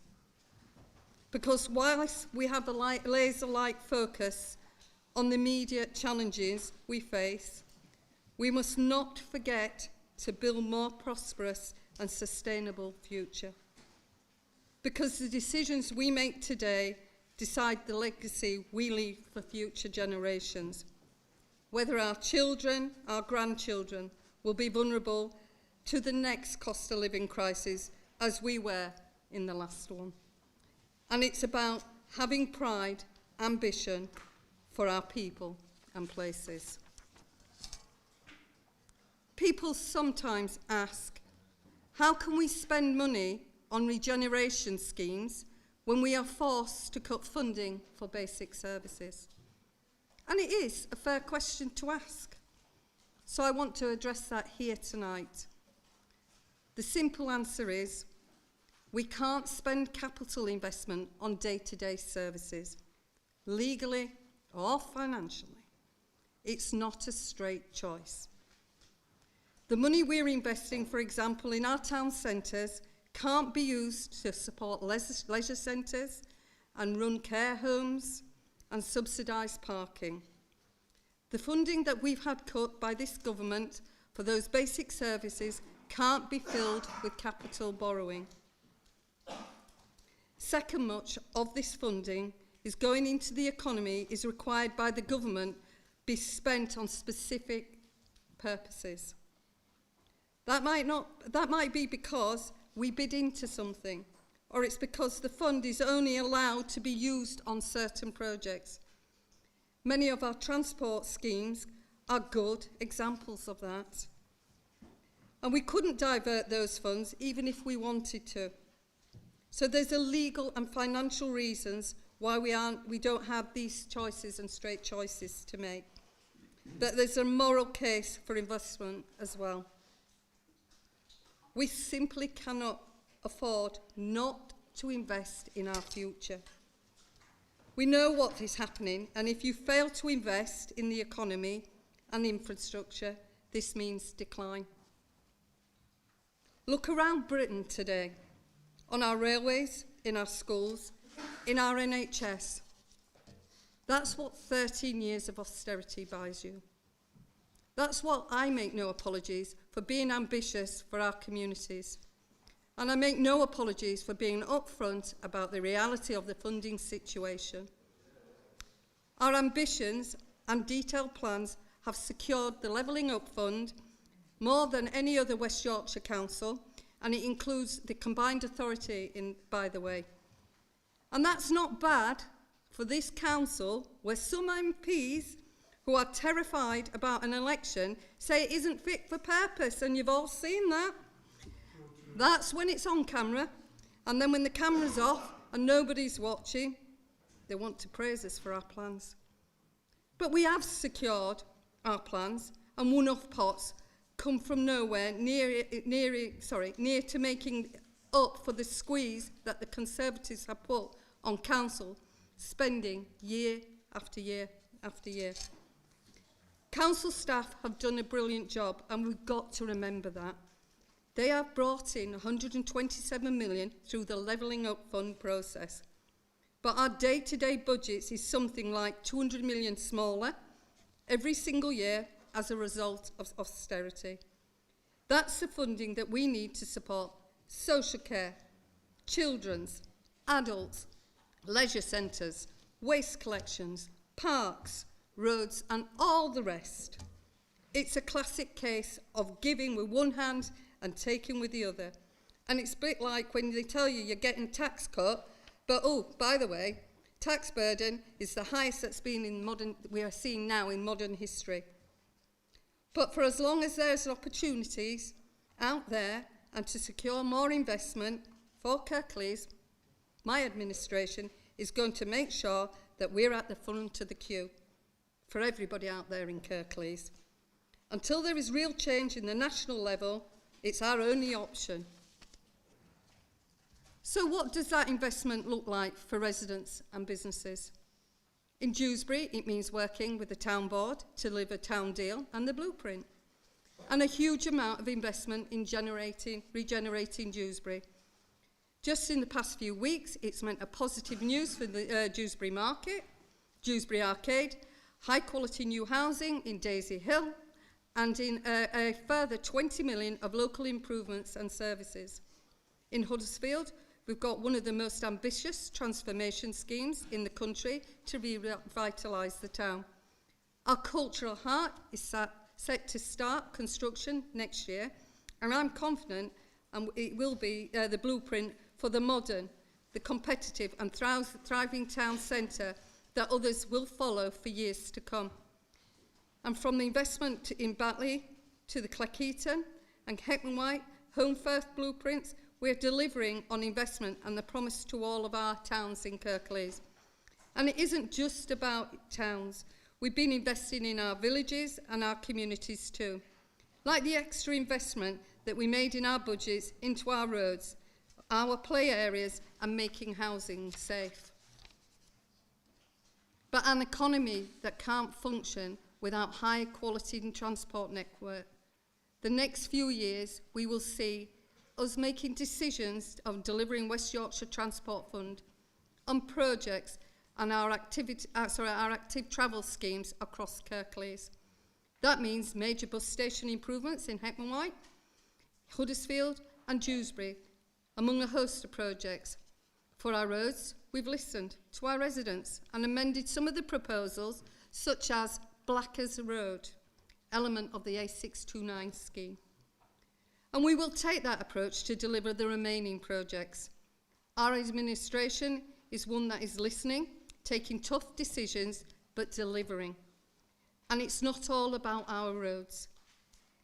It's on record, even the Conservative MPs, that Kirklees Council was once the driving force behind the successful plan to upgrade the Penistone line. And indeed, I can remember Councillor Simpson, Councillor Turner, and former Councillor McBride working on these plans with officers long before a lot of these local MPs were even elected. But it began to figure out what the Penistone line was. That scheme is vital to the rural communities and every bit as important of the economic future of our towns. This council has also recognised the importance of Network Rail multi-billion-pound Transpennine upgrade. We've worked with Network Rail to plan the improvements, and we will continue to do that in a delivery phase. But our ambitions for transport can't end there. Our region is decades behind our international competitors in terms of mass transit. We will also play our part in making sure economic opportunities across the West Yorkshire are accessible for future generations and Kirklees residents. When we set out our plan to deliver the financial stability for the council and growth for the country, housing was a key ingredient. Bringing in the right homes and opportunities in the right places is good for our economy. But it's more than that. We're talking about building homes for our children and grandchildren who want to stay close to their families and build life here. We know the market alone won't deliver the types of homes that we need. And we all know and seen that the market doesn't always put them where we want them either. That's why our partnership with Homes England and Dewsbury Riverside, a national example of good practice, is so important. It's also why our plans for the town centre living, most recently in Huddersfield, Estates Building and Somerset House, are a key part of this package. And that is why we need to maintain our commitment to affordable housing and extra care housing. This council can put in place an investment programme that stimulates growth. But at the end of the day, it's in partnership with our people and our businesses which drives the economy forward, not us alone. We're supporting them to do that. And when we first expressed an interest in becoming an investment zone, some members in this council were sceptical, and I get that. But we're now part of West Yorkshire First Zone with 17 million of capital investment to open up Huddersfield economy and the international market. Alongside our station to stadium gateway, plans and our work with Huddersfield University, we're supporting our brilliant health tech sector to grow and thrive. And across Kirklees, the council is delivering a range of support services to help businesses to start up and grow and locate here. And that's on top of the brilliant range of support to individuals who are looking to get back into the labour market and develop their skills. We know we're facing big challenges and tough decisions.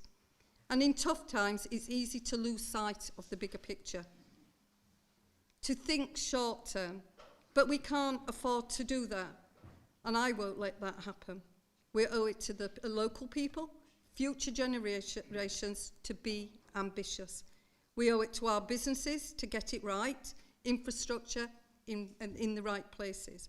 And we owe it to our communities to realise the huge potential our people and our places have. And that's exactly why this administration is committed and investing in Kirklees now and for the future. Thank you.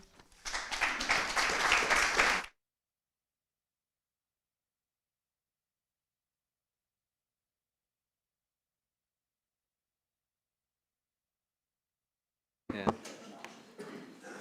Thank you. Part A is now complete, so we'll move to Part B. And firstly, we'll take any questions, comments to the Leader of the Council on her presentation. Councillor David Hall. Thank you, Mr Mayor. Can I say thank you first to Councillor Scott for the presentation, which was all about investment. And I was wondering when I was listening to that, well, what do you define as investment? Because I would have thought, from a capitalist point of view, you invest your money and you get a return on it. And not just a monetary return, you know, the social return, what you're wanting to achieve as a cabinet or as a council. So I think we more or less got half a tail on there. Because some of the things that you mentioned about we can't spend this capital money on services. But if you're borrowing to do some of these regeneration schemes like you are for Huddersfield, you've made a choice to pay for that borrowing, millions and millions a year eventually, to pay for that borrowing, which then can't be spent on your services every year. So that is a choice. So it's slightly disingenuous to say that you can't spend, you can't do other things because we're having to spend it on investment. Some of it is earmarked, and you made a good case actually there for all the tens of millions of pounds that the government are investing in Kirklees, such as the money that's going to Dewsbury, another £20 million announced in the last month to Dewsbury, the levelling up bids, which yes, and you know, it's not just members of the administration that have been working towards getting these levelling up bids together. Other members have been doing so as well, and the MPs. And of course, the investment in the Transpennine line, which had been worth billions, and of course the knock-on effects there. So it led me to think about, well, what do we think of investing? There are things that this Cabinet and the Council is doing which I don't class as investment. For instance, giving grants to landlords to do the premises up. I don't class that as an investment because the only person that actually benefits from that is the landlord, ultimately. You know, as a council, we get no particular payback from it. There's things like, you know, we spend an awful lot of money doing up buildings and then either giving away or letting someone have them cheap, which again is not an investment. It doesn't work like that. Investment in affordable housing. It depends on the affordable housing. If your definition of affordable housing is rent, then the only people benefit from that investment are the landlords, because the people that live there aren't going to benefit from it. After 40 years living in that house paying rent, they've got nothing to show for everything that they've paid. So I think the council has a peculiar idea about investment, and I would like to see better business cases for a lot of these things, and particularly for the cultural quarter in Huddersfield, which we're still waiting for some kind of somebody to explain to us the big idea behind it, what it's going to achieve. It's an awful lot of money. It's an awful lot of borrowing. And I haven't seen yet, I haven't been persuaded that the amount of money that this council is going to have to spend on that and in financing the debt which will come from that, whether that is a good thing. So I have to say I'm not fully on board with the vision that you propose for investment. But of course, it's a necessary thing, and I'm pleased that the government is investing so much in the borough.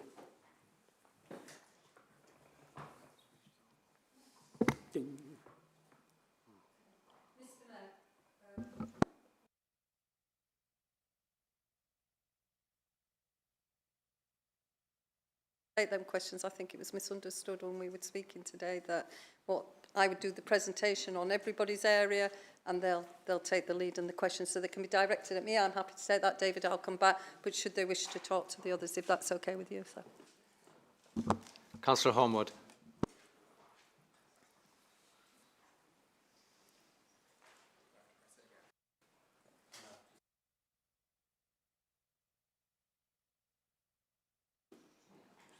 Thank you, Mr. Mayor. Thank you, Cathy, for the presentation. The thing I was just going to sort of comment on and I guess ask you a question about as well was you talked about the effort that our staff have put in to getting that levelling up fund money, and that's great, and I agree with you on that.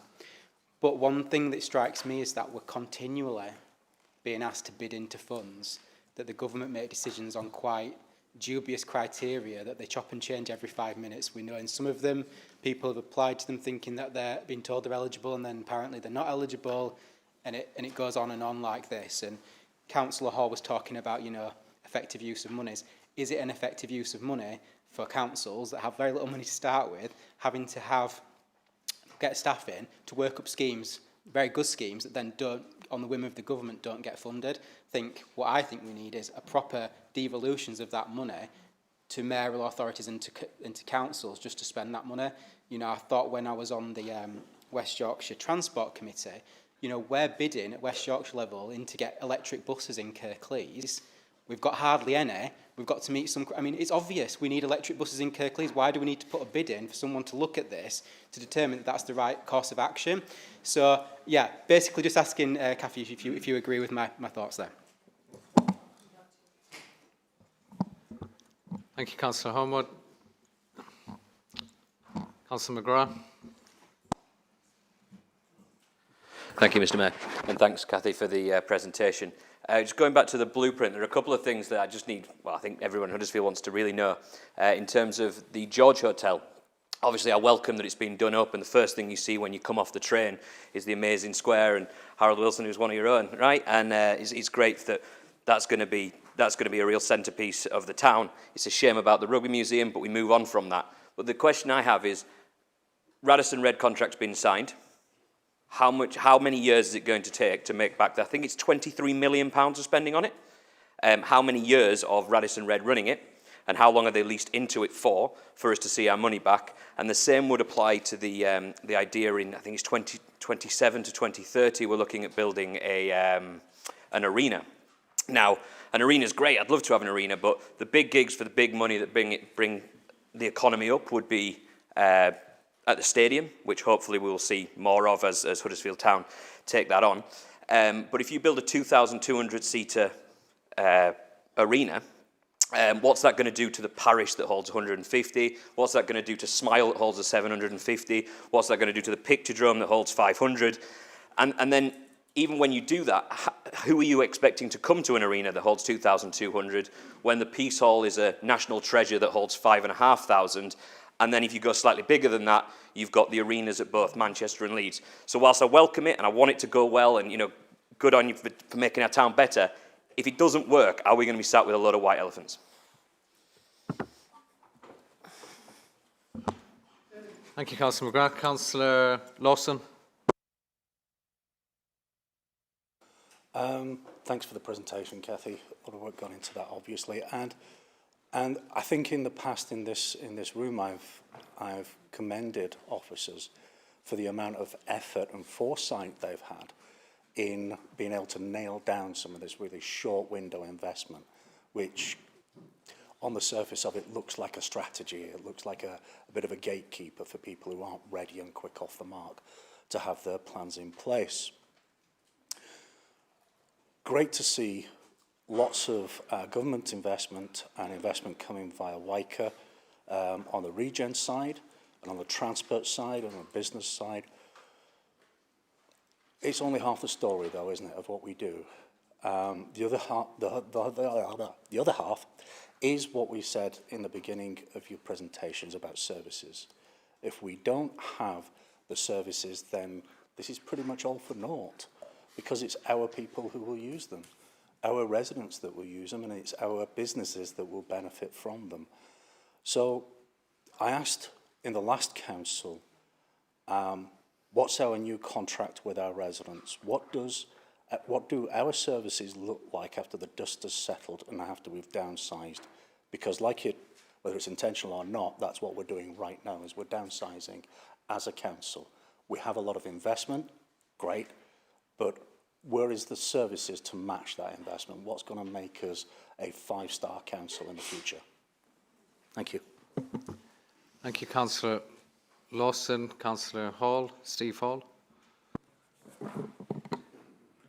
Thanks, Mr Mayor. This is to Councillor Ramsey, so I'm not sure whether I'm in the right spot or not. But yeah, right. At the conclusion of the consultation for the care homes, will the Cabinet member and the Cabinet look at all possible options, avenues and any income streams to before any real decisions made on any of these homes at all, and also discuss it with ward members? Thanks.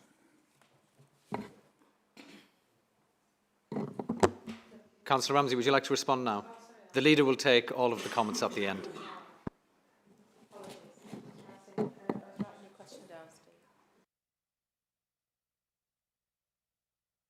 Will we look at all options? And the answer is the consultation has been around whether or not these homes should close, probably for 2 reasons. One is, are we in the right business, bearing in mind the pressures on us as a council and on us from a social care point of view.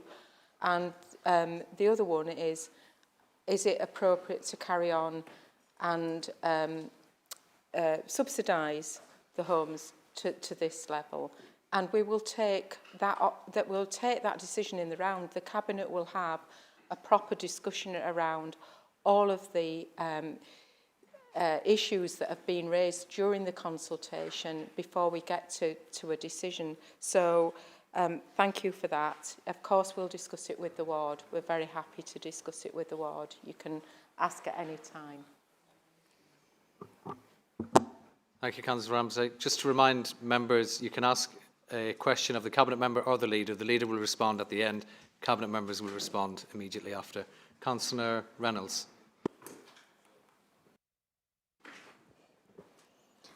Thank you. I would like to add my comments to say that I think this plan shows real commitment to investment not just in our place, but our people, to make their lives, those people in Kirklees, their lives better, with the environment, housing, work, markets. When people feel secure and happy, they contribute more effectively to our own society and to their society. It's a win-win. For too long, this country has been run for the benefit of a few. This is a real plan for the benefit of our children and their children. We in Kirklees have faith in them and understand the moral justification for doing this. Not so clear that this can be said for our national representatives.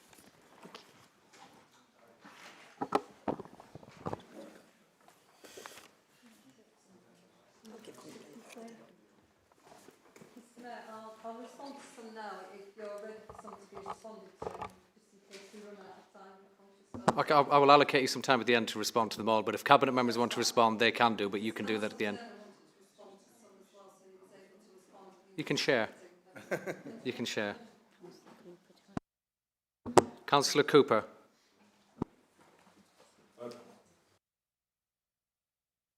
Aim that you got of your 4 aims was financial stability. And it's, of course, a laudable aim and, of course, one of the first aims that you would have as a council. But there's a bit of a question, really, as to how long have we been a financially unstable council and how long have we been in... and the reason I ask that question is because we've heard today about allotment fees, and we've heard that we've been subsidising allotments since 2014. It's nearly 10 years. And with 1,874 allotments, and we're now paying, they're now paying an additional £48. That means that over the last 10 years, that's £900,000 we've been subsidising, nearly £1 million we've been subsidising allotments. And we've heard about car parking charges. A lot of people have had car parking charges go up hugely. And there's been a lot of shock, and I'm sure a lot of us have had people come to us saying, this has come from nowhere. We had a one-off payment of £15, and now this is happening to us. The response from the council is, look at everywhere else. Look what everywhere else is doing, and look where everyone else is what they're paying. And so for years and years and years and years, our argument is that we've been subsidising services. And that, is there a question that really, did previous administrations to this council have their eye off the ball with regard to the funding that's going on? Did the fact that lots of people have suddenly ended up with huge bills which they're not used to mean that the council's basically making people pay for the fact it's not been on the ball in terms of financial management of this council? And there's the shocking, of course, there's the subsidy that we've heard about for care homes, and that's it's a huge area. I talked earlier about that, and so I've got there's a question obviously about allotment fees, and basically have we just been ignoring reality for years and years? But there's a wider question as to whether the previous administration of this council have been doing their job, whether they've really been on top of the game, whether they've really been doing it. And now this version of the council, this administration of the council, is now picking up for previous failures of Labour administrations. Is that the case?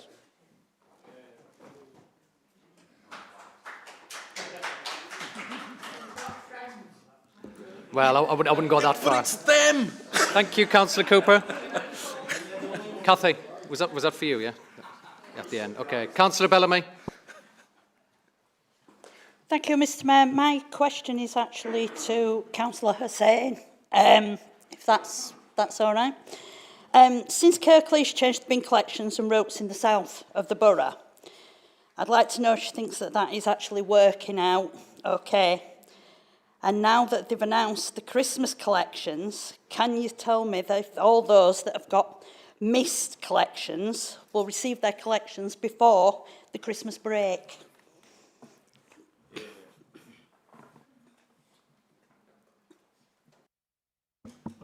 Councillor Hussain.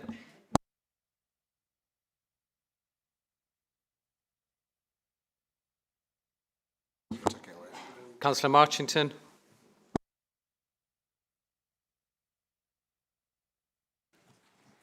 Thank you, Mr. Mayor. Cathy, really, thank you for your presentation. Very coherent view of where you want to go and where you want the administration to go. And I think you're absolutely right to be looking to the future and investing in the future. It's a concern that when things are really difficult, that we don't look at things that hope that things are going to get better. And I do hope they're going to get better. When we're talking about investment, we do also need to make sure we're looking at the investment we need for the future and what's going to happen, not necessarily shoring up the things that are important from the past.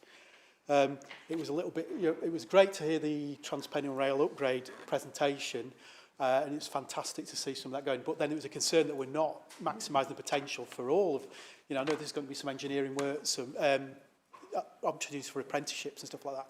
But we too often we see rail as a heritage thing. There'll be people queuing up to, for Keighley-Worth Valley, and actually it's not. It's the transport of the future. And I will put in a plug for trolley buses, not necessarily electric buses, but trolley buses. I think you go to Salzburg and other European cities, it's just a brilliant way of doing it, clean, efficient, and I'm sad we've just taken the trolley poles down the Colne Valley, but that might have been a thing. I think sometimes we get confused between capital and capitalism, just picking up on what David's point is. All governments for the last 200 years, whether they've been socialist or liberal or conservative, have used capital where private companies haven't been able to do that. You look at what happened with the big rail companies when they were amalgamated in the 1920s. Churchill was looking at, well, would it be better to nationalise rather than consolidate and privatise? So that's, we just need to be careful about that. The leisure centres we took, now we can't use capital for revenue support, but actually, particularly when we look at the leisure centres, we need to, and I know that's part of the plan, Graham, to think about actually strategic capital investment will significantly reduce the revenue costs of the ongoing, and that might be through working in partnership with communities. And all of us understanding the cost of capital can say where a capital investment actually can save more than it costs the revenue. That's really good. That ought to be looked at. And also there's missed opportunity. Right, and actually the leisure centre shows the things that we used to be able to do and can't. So it's great that Backley Sports Centre and Colne Valley Leisure Centre and Pool is going to be protected, but it doesn't appear in the position to replace the Dewsbury Sports Centre and Pool. And most of us agree that actually that is serving a vital need in that area, because we can't, that's a capital step too far. And that's really where we need to, it's interesting this us and them attitude we've got. We should be valuing local government and the role we have to play, but also central government, and it should be a partnership. And we used to be able to, we keep quoting the £127 million levelling up, and thank you for whoever's managed to get that in. But we used to be able to do these things out of our own resources. We shouldn't have to be going cap in hand to central government for money to do that and spending a lot of money. It needs to be an integrated approach. So we ought to be doing what we can working with CAL to get a better funding model, but then also there ought to be somebody, probably central government, paying for a replacement at Dewsbury. Actually, we ought to be able to do that out of our own resources. And it does worry me a bit when we know that whatever happens in the next general election, there's not likely to be significant extra funding from central government. And over the longer term, we do need a better form of funding so we can invest as we'd want to do. I want to talk about a positive as well. And one of the things that I'm passionate about is renewables, PV and battery systems. We put a couple of budget amendments in for putting PV battery systems on Kirklees housing, social housing. I think the revenue income from that would have covered the costs, but because it's capital low, we can't do that. Or it's risky technology. It isn't. When we see local authorities throughout the countries put in vast numbers of solar panels on public buildings, but also on houses, why are we not doing that? Because it shouldn't cost us to do that. It should raise it. And actually, there is an issue about infrastructure with the big projects, the wind and the solar. But actually, if you're putting panels on people's houses, they're already connected to the grid. It doesn't put a huge extra impact on the big infrastructure, and it ought to happen. And again, it doesn't have to be us doing that. We can facilitate. So we've got friends in Sussex, And all the council did was they actually did a bulk purchase of solar PV systems, and it meant that all those houses had the opportunity to put a system on their roofs for £4,500 per property. And not everybody can do that, which my son, who's done it out of his own pocket, had to pay £7,500 for. So we could be a facilitator in terms of infrastructure as well. So I do think, yeah, it is a good presentation, Cathy, but we know that hopefully in partnership here, but also proper partnership between local and national local government, we can get things done better. And all of us, whatever the political spectrum, are going to look for a better deal for local government in this country that works for people from top to bottom. Thank you.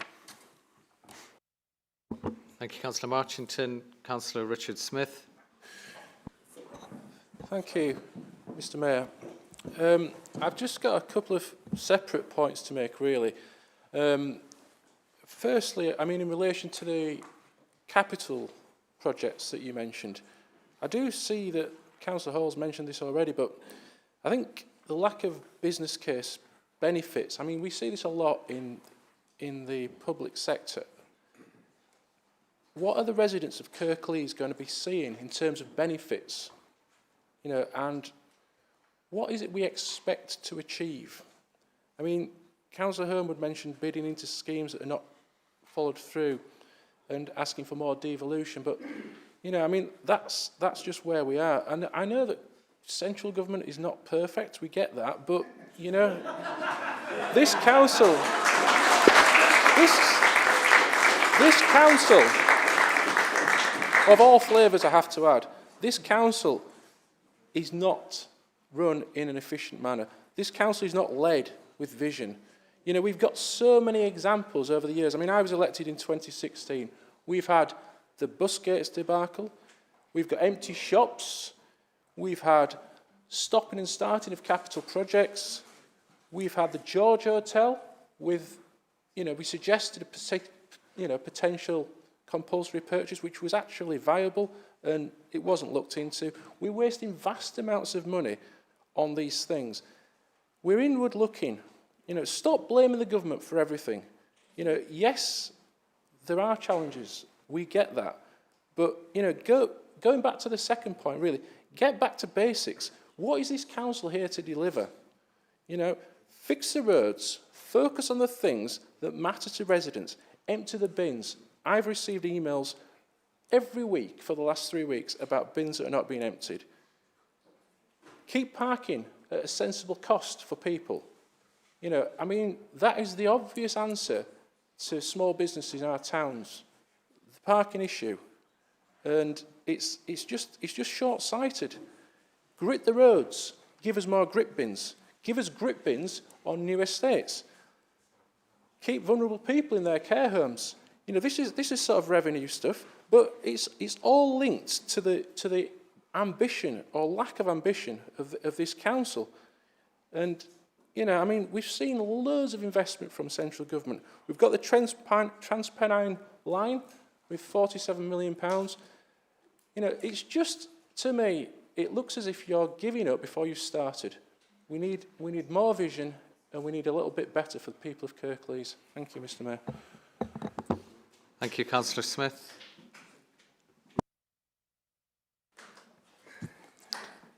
Thank you, Councillor Smith. You mentioned something about Miss Bins. I hope those emails are not sat in your inbox and you've actually tried to reach out to me in respect to that.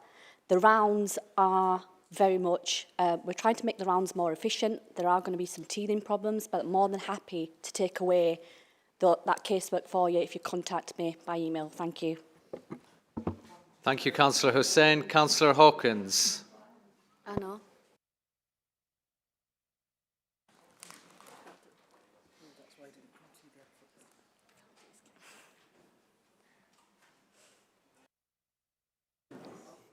There we go. Thank you, Mr Mayor. Interesting to hear as well tonight Councillor Cooper questioning whether the council should have been supporting and subsidising council services when we could afford to.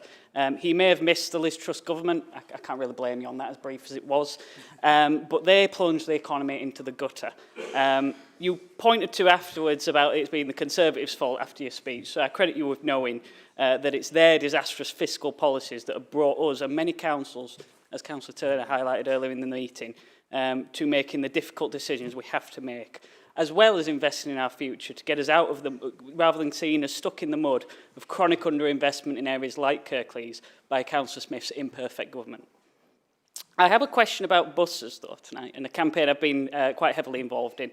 I was proud this evening to join Labour colleagues from across West Yorkshire in calling for franchising of our bus services.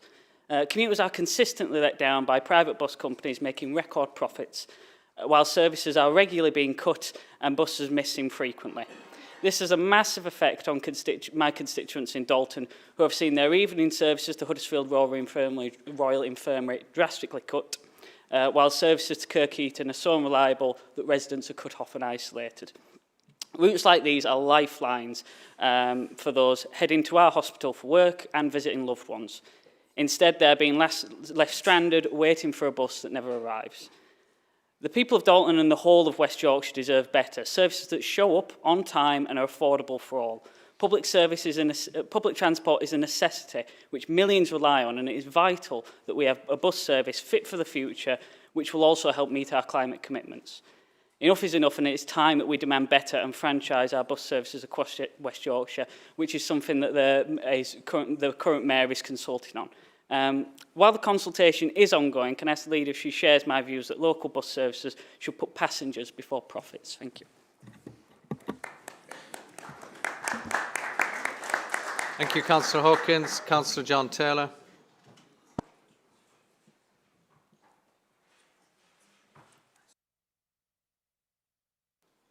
Thank you, Mr Mayor. Thank you to Cathy for the presentation, but my question actually, I'm not clear whether it's for Councillor Crook or Councillor Pervez, but it's sat next to each other. So. My question is about the safety of young people travelling and using active travel routes in my ward. So we have an area where I've now been informed that due to the decisions of administration, the lighting for that active travel route, where the lamps are broken, they're not going to be replaced. So it means that I've got young students that use that route to travel to Greenhead College, and they're going to find that at this time of year, when they're going in the mornings and when they're coming back at night, it's dark. So if we're not replacing the lamps, you're asking young people to be at risk. So I'm just asking, is that what the administration wants to do? Or do you think that a wrong decision has been made somewhere along the line? Thank you. Thank you, Councillor Taylor. Councillor Anthony Smith. Oh, does she want to answer? Okay. We can do that.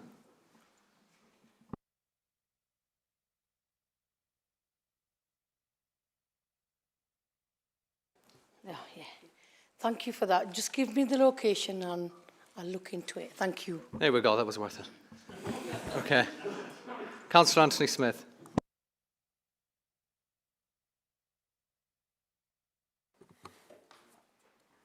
Thank you, Mr Mayor, and thank you, Cathy, for a very well put together presentation. Seems to me like we're living through an age of broken things, a broken Britain. And while the commitment to delivering affordable housing for our communities is laudable, it doesn't address the fundamental issues. Our housing market is broken. It started with the Right to Buy scheme, and it's been continued and accelerated through the facilitation of cheap money, through a lack of ambition from central government to deliver the housing that we need. And it's plain for everybody to see, with the multiples of income that are required to get on the housing ladder, housing ownership at whatever level, whether it be affordable or above, is becoming a distant dream for more and more people in our society.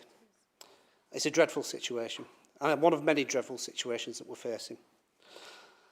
So, my question will be, given that, and given that there is clearly an ambition within the council to invest in capital projects, and money can be raised for that, where is the ambition to deliver the only truly affordable housing and homes forever and build more social houses within Kirklees?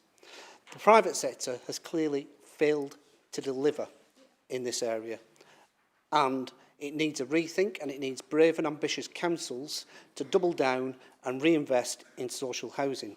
Now, I note Councillor Hall's comments about what have you got to show for it after 40 years. Well, Mr Hall, what you've got to show for it after 40 years is 40 years of a decent, well-maintained home that you've had stability and the ability to bring up a family and grow roots in a community. That's what you get for your council rent, for your social housing rent. And I would urge the council to do everything it can, to strain every sinew to deliver more and more social housing. Thank you.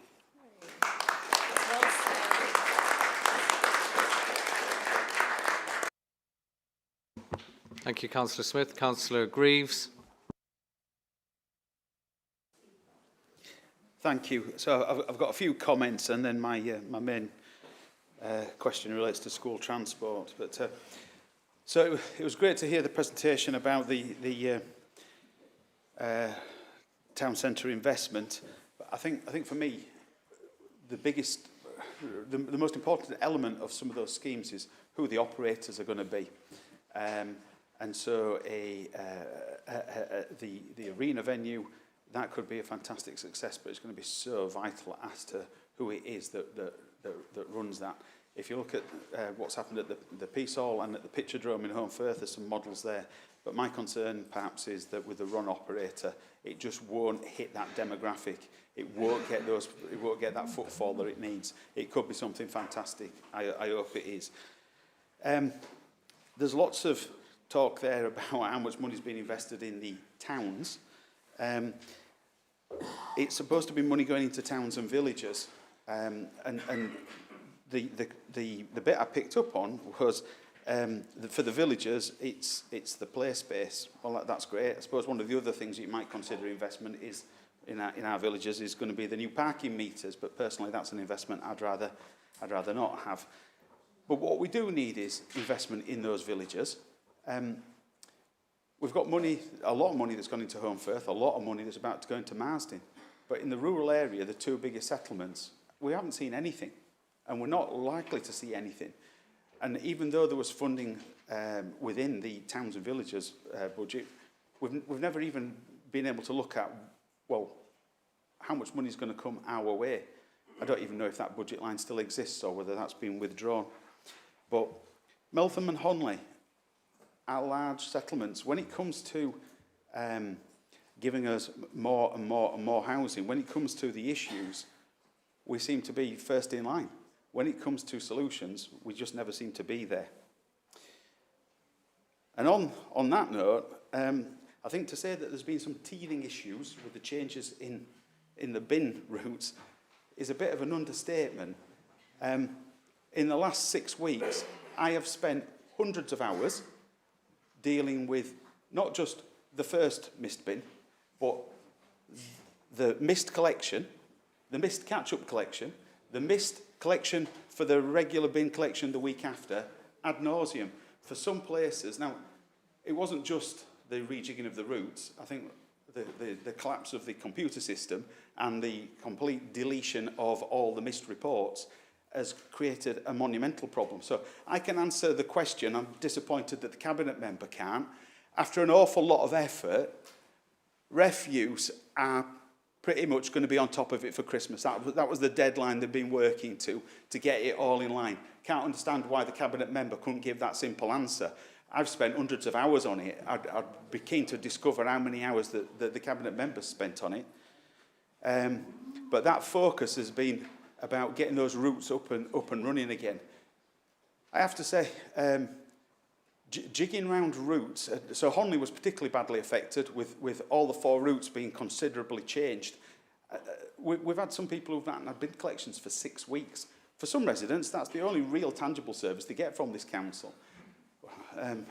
So it can be quite challenging dealing with those conversations.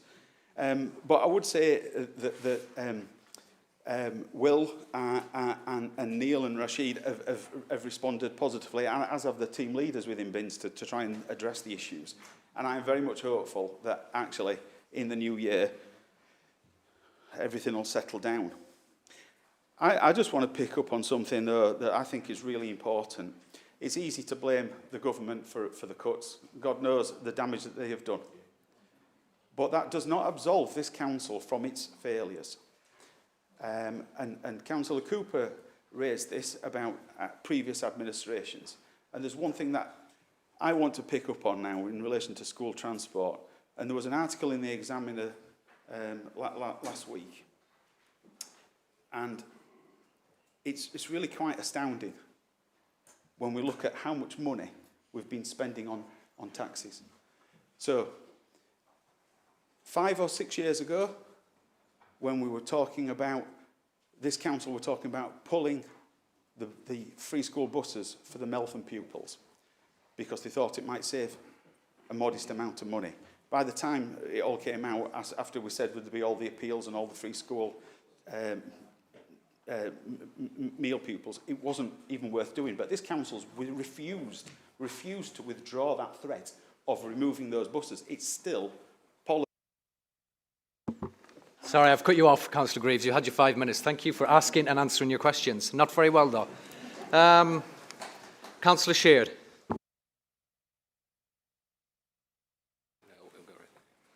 Thank you, Mr. Mayor. A Cabinet report back in March approved a grant for a private company of £671,000 for property refurbishment. And I agree with what Councillor Hall said. That's not much of an investment.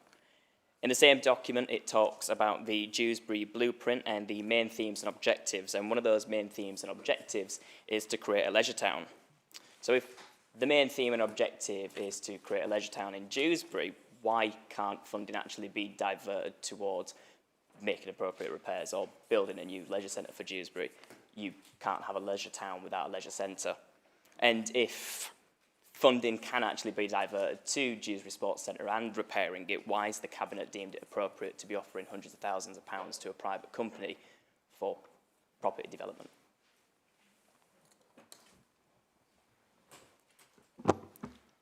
Thank you, Councillor Sheard. Final question so we can give the Leader and any other Cabinet members she nominates to answer the questions. Councillor Hall. Raise a point of order, please. Can I move that we suspend paragraph 13, section 5 of the Constitution to allow us to get through the questions, please? In other words, remove the time limit. Do you have somebody to second that, Councillor Hall? Yeah. Okay, we'll go to the vote of we're suspending standing orders to continue with the full list that's remaining.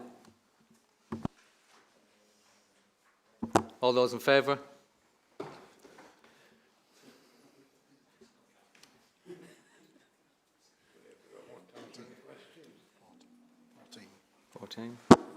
Those against? All right, that's not carried. Councillor Hall, however, would you like to ask a question while you're there? That's very kind of you, Mr. Mayor. Yes, I will. Thank you very much indeed. This is... yes, I'm entitled to speak again. Guys, can we just... Councillor Hall is entitled to ask a second question if he wishes. He made comment. He can ask comments or questions. I've looked it up, Councillor Marchington. I've looked it up. We're okay. We're okay. I want to just raise about, we're talking about the bins. And yet again, for an awful long time now, householders in Kirklees are not going to get a bin collection over Christmas. I raise this every time, you've noticed, because I noticed the groan when I said it. But it's a very important issue, because such as the area where I live, we're going to be going 24 days, that's over 3 weeks, without a black bin collection. Now, I've nothing against the bin men, who by and large do a good job for us. They are classified as essential workers. They were during the pandemic. They had to keep working, as a lot of other public sector workers do during the Christmas holidays, not, of course, on Christmas Day. If you look at what happens in our neighbouring councils, they're all offering bin collections. Barnsley are, Bradford, Calderdale, there's going to be bin collections during Christmas. And Councillor Greaves touched on it, you know, that we have residents who are fortunate enough not to have to use any more council services, but they do expect the bread and butter things to be carried out, which is bin collections.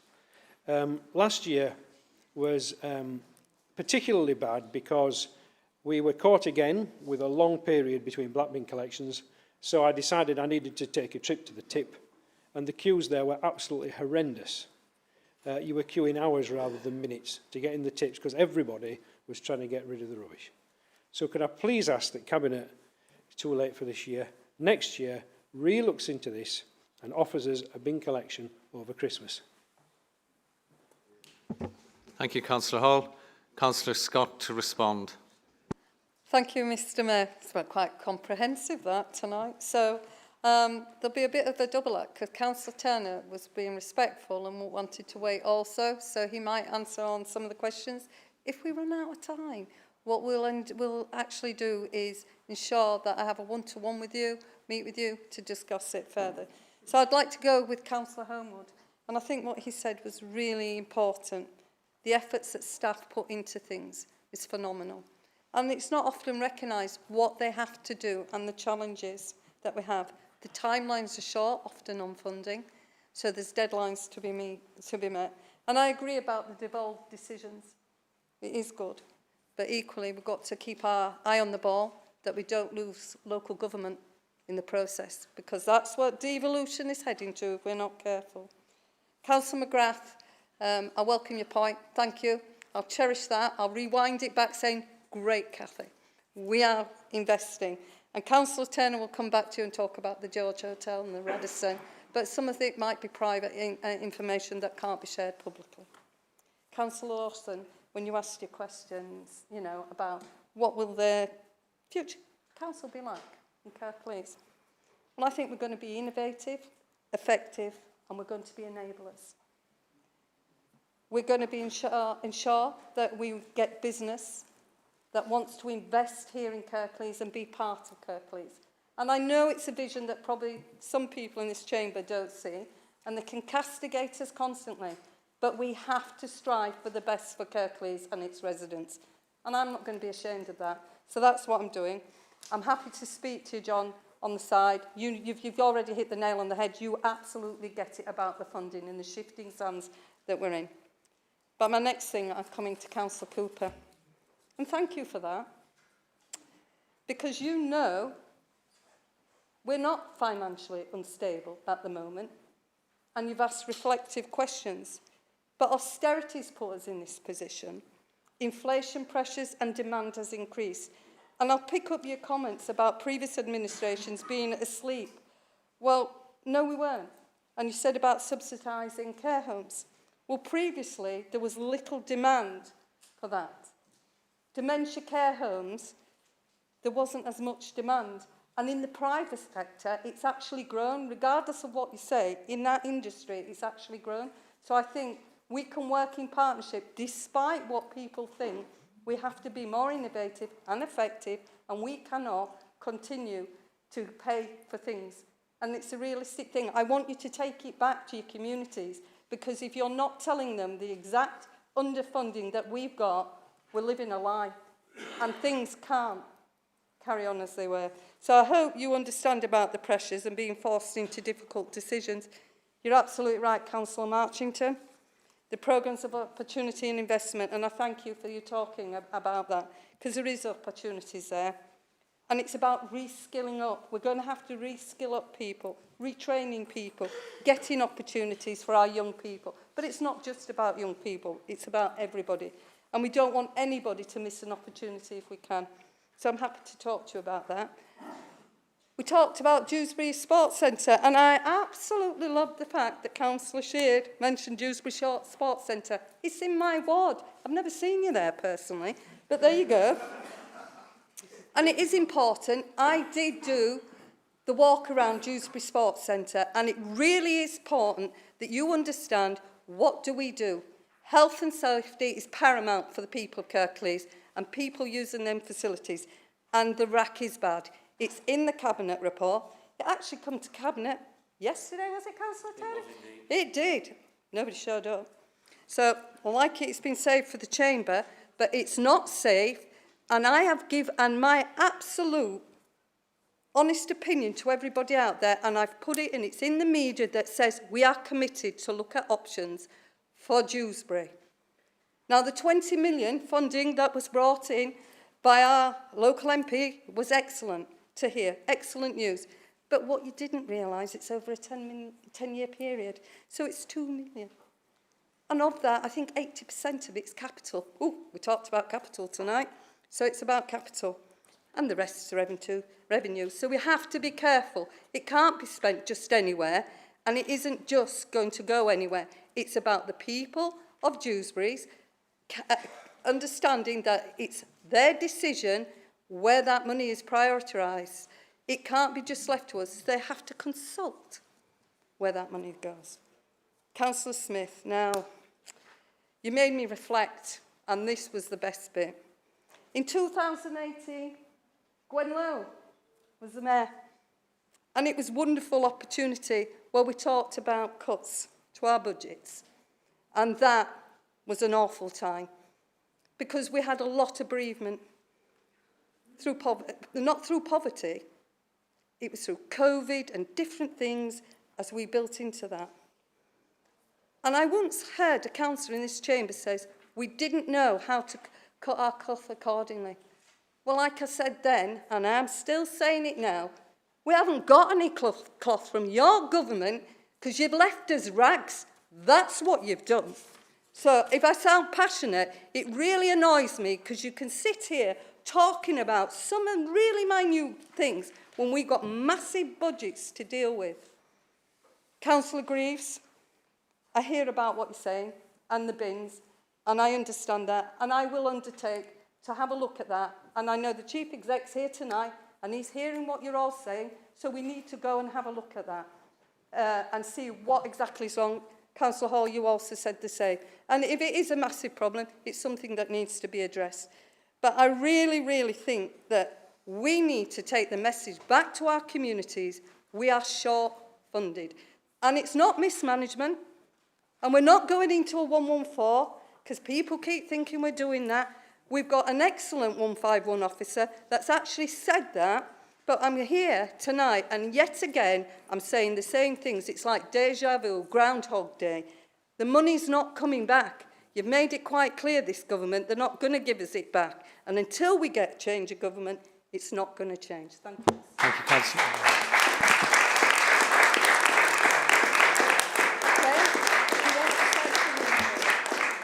And finally, Councillor Turner for the remaining minute. There's an awful lot in there for me, so I'll try and whistle through it as quick as I can. I'm going to start with the George, because several people mentioned the George. I'm going to rewind a bit to a few years ago, when the George was falling down, because some private dentist thought he could make a few quid out of it, and we got bombarded as a local authority to do something about it. Do something about the George. They examine the front page nearly every other week. Do something. When's the council going to do something about the George? We did something. We purchased it. And somebody, and John, he's gone now, talked about a CPO. CPO takes up to 2 years, costs a small fortune, and there's no guaranteed outcome. So we bought it on behalf of the residents of Kirklees, because that's what they told us they wanted. Now we bought it, now they're saying what you're doing with it. You can't win, can you, sometimes? We've rescued the most iconic building in Huddersfield, and it is the most iconic, world famous. It's now wind and watertight. We've through the house funding project. I've been inside it on a number of times. It's brilliant. We're now in the next phase. We are designing the interior, and then we'll get contractors on board sometime next year, and we'll get that fitted out. And then Radisson Red should take over in 2025. I can't give you the details of the deal with Radisson Red. That is subject to confidentiality clauses on their behalf. I can assure you, anybody in here, I am convinced that that place will absolutely fly once it's built. The people talk already about wanting to book it. It will be a real boon to Huddersfield. It'll attract people into the centre. People will book it because it is the George. They will book it. It will fly. And we get return on that. And in 5-10 years' time, when the contract with Radisson comes in, we may be able to sell it. And I'm sure we'll sell it for more than we're going to invest in that. That's investment in Huddersfield, creating jobs, rescuing the most iconic building. Anyway, I said there was lots. One of our colleagues, one of our colleagues talked about housing, and it's absolutely right that we don't build enough houses. We don't build enough for affordable houses. We don't build enough houses for rent. We don't build enough houses for everybody. That's a given.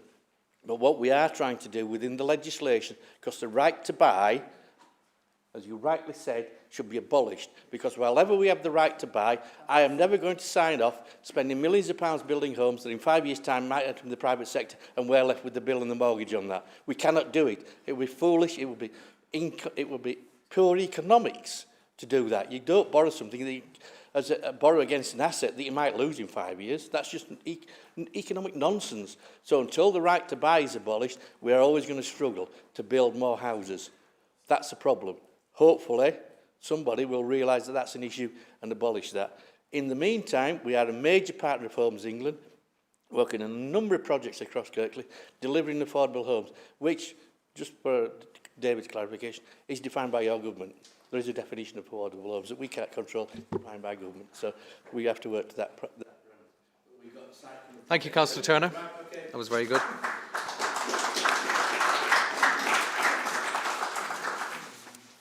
Item 14, page 301. The minutes of meetings of committees as included in the council agenda at item 14 are here for information.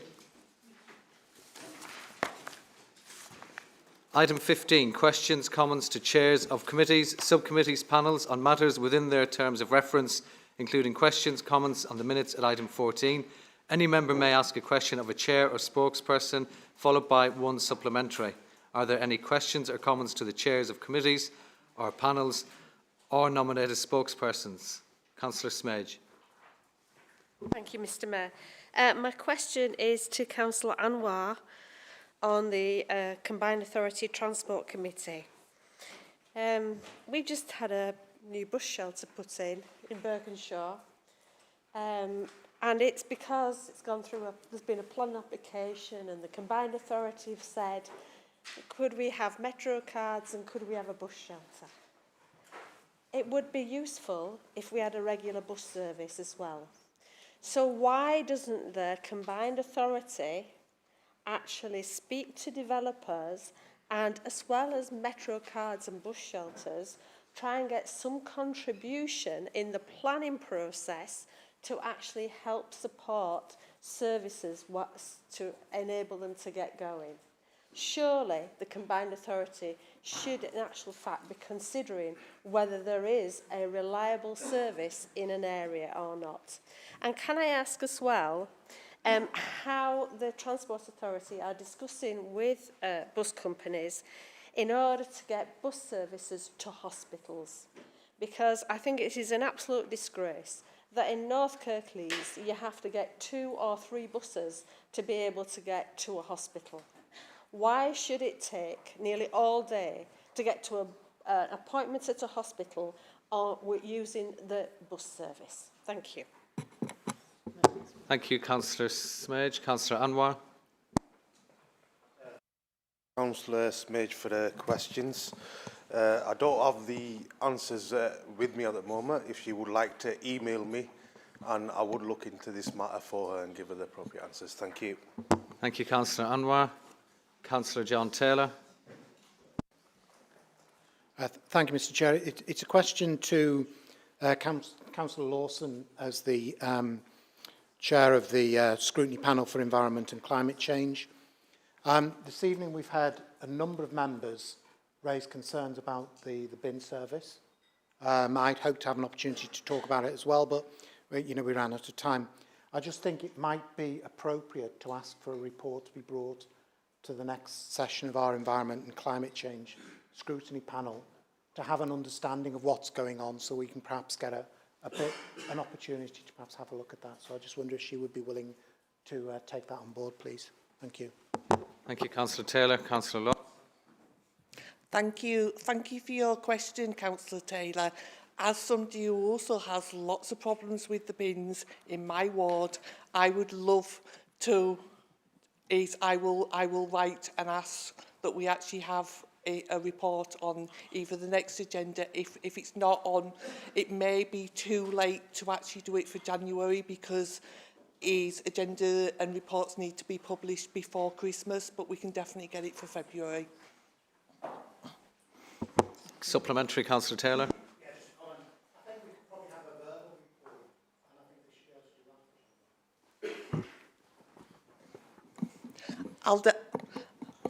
I'll definitely ask.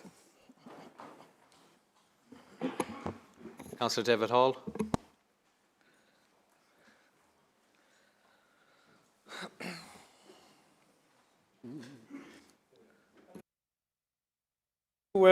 This is to Councillor Scott on West Yorkshire Combined Authority. You did mention mass transit when you were talking earlier about investment, and it is something that I'm very interested in. It's been on the cards now at WICA for blooming ages, and we've had briefings sporadically. We've never actually, I don't think, had a ward member briefing on it, even though we understand that most of the North Kirklees wards will be affected in some way or other by this mass transit scheme. And I wonder if you could tell us where we are with this planned mass transit and when ward members or councils will actually get a full briefing on what it's going to look like. Thank you, Councillor Hall.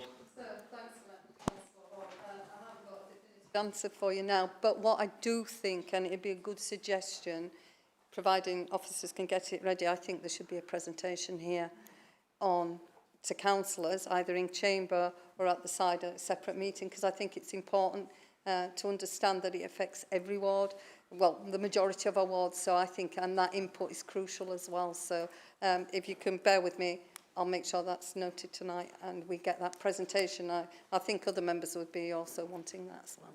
Thank you. Thank you, Councillor Scott. Supplementary, Councillor Hawley, okay. Thank you. Councillor John Lawson. On corporate governance and audit and governance. I'll get there eventually. Yeah, we did talk about the webcasting of corporate governance and audit. I just wanted to know if there'd been any progress. I know the rooms might be chopping and changing around a little bit, but if you've got any progress with that, could we know about it here, please? Councillor Homewood. Well, to my knowledge, the last meeting was webcast. I was certainly ready for it, did my, tried to look as nice as I could. So I hope it was. I know we had a few technical issues, so it might have popped off at one point, but yeah, it was. So I think absolutely that's what we're planning to do. I'll have to check back on the room bookings for the future meetings, but the intention is to have it in a room that can be webcast. Thank you, Councillor Homewood. Supplementary, Councillor Lawson. Councillor Andrew Cooper. Question to Councillor Scott.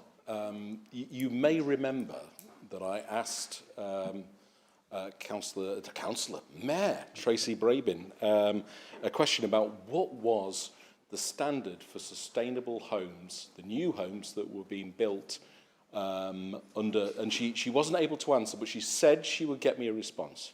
And true to her word, she got me a response, which is great. And the response was that we have generally suggested in West Yorkshire that a home is sustainable if it has an energy performance certificate of C or above.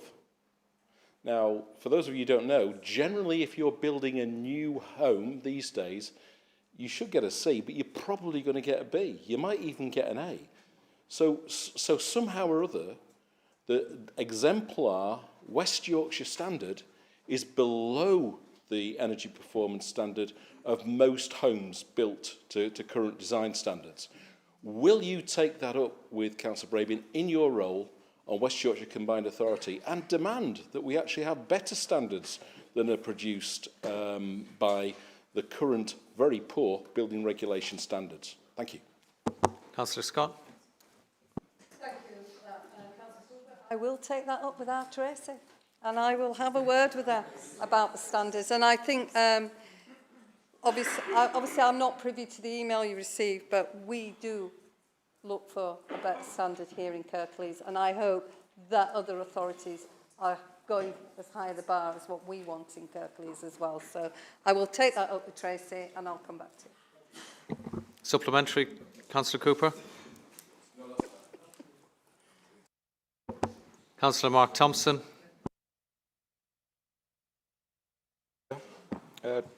Question for Councillor Scott. Earlier this evening, you mentioned that the Cabinet was streamlining all services, or many services. What I'd like to know is why, over the last maybe 15 years or so, we haven't been streamlining services over that period of time, and why we've left it till the Cabinet isn't fit for purpose. Thank you.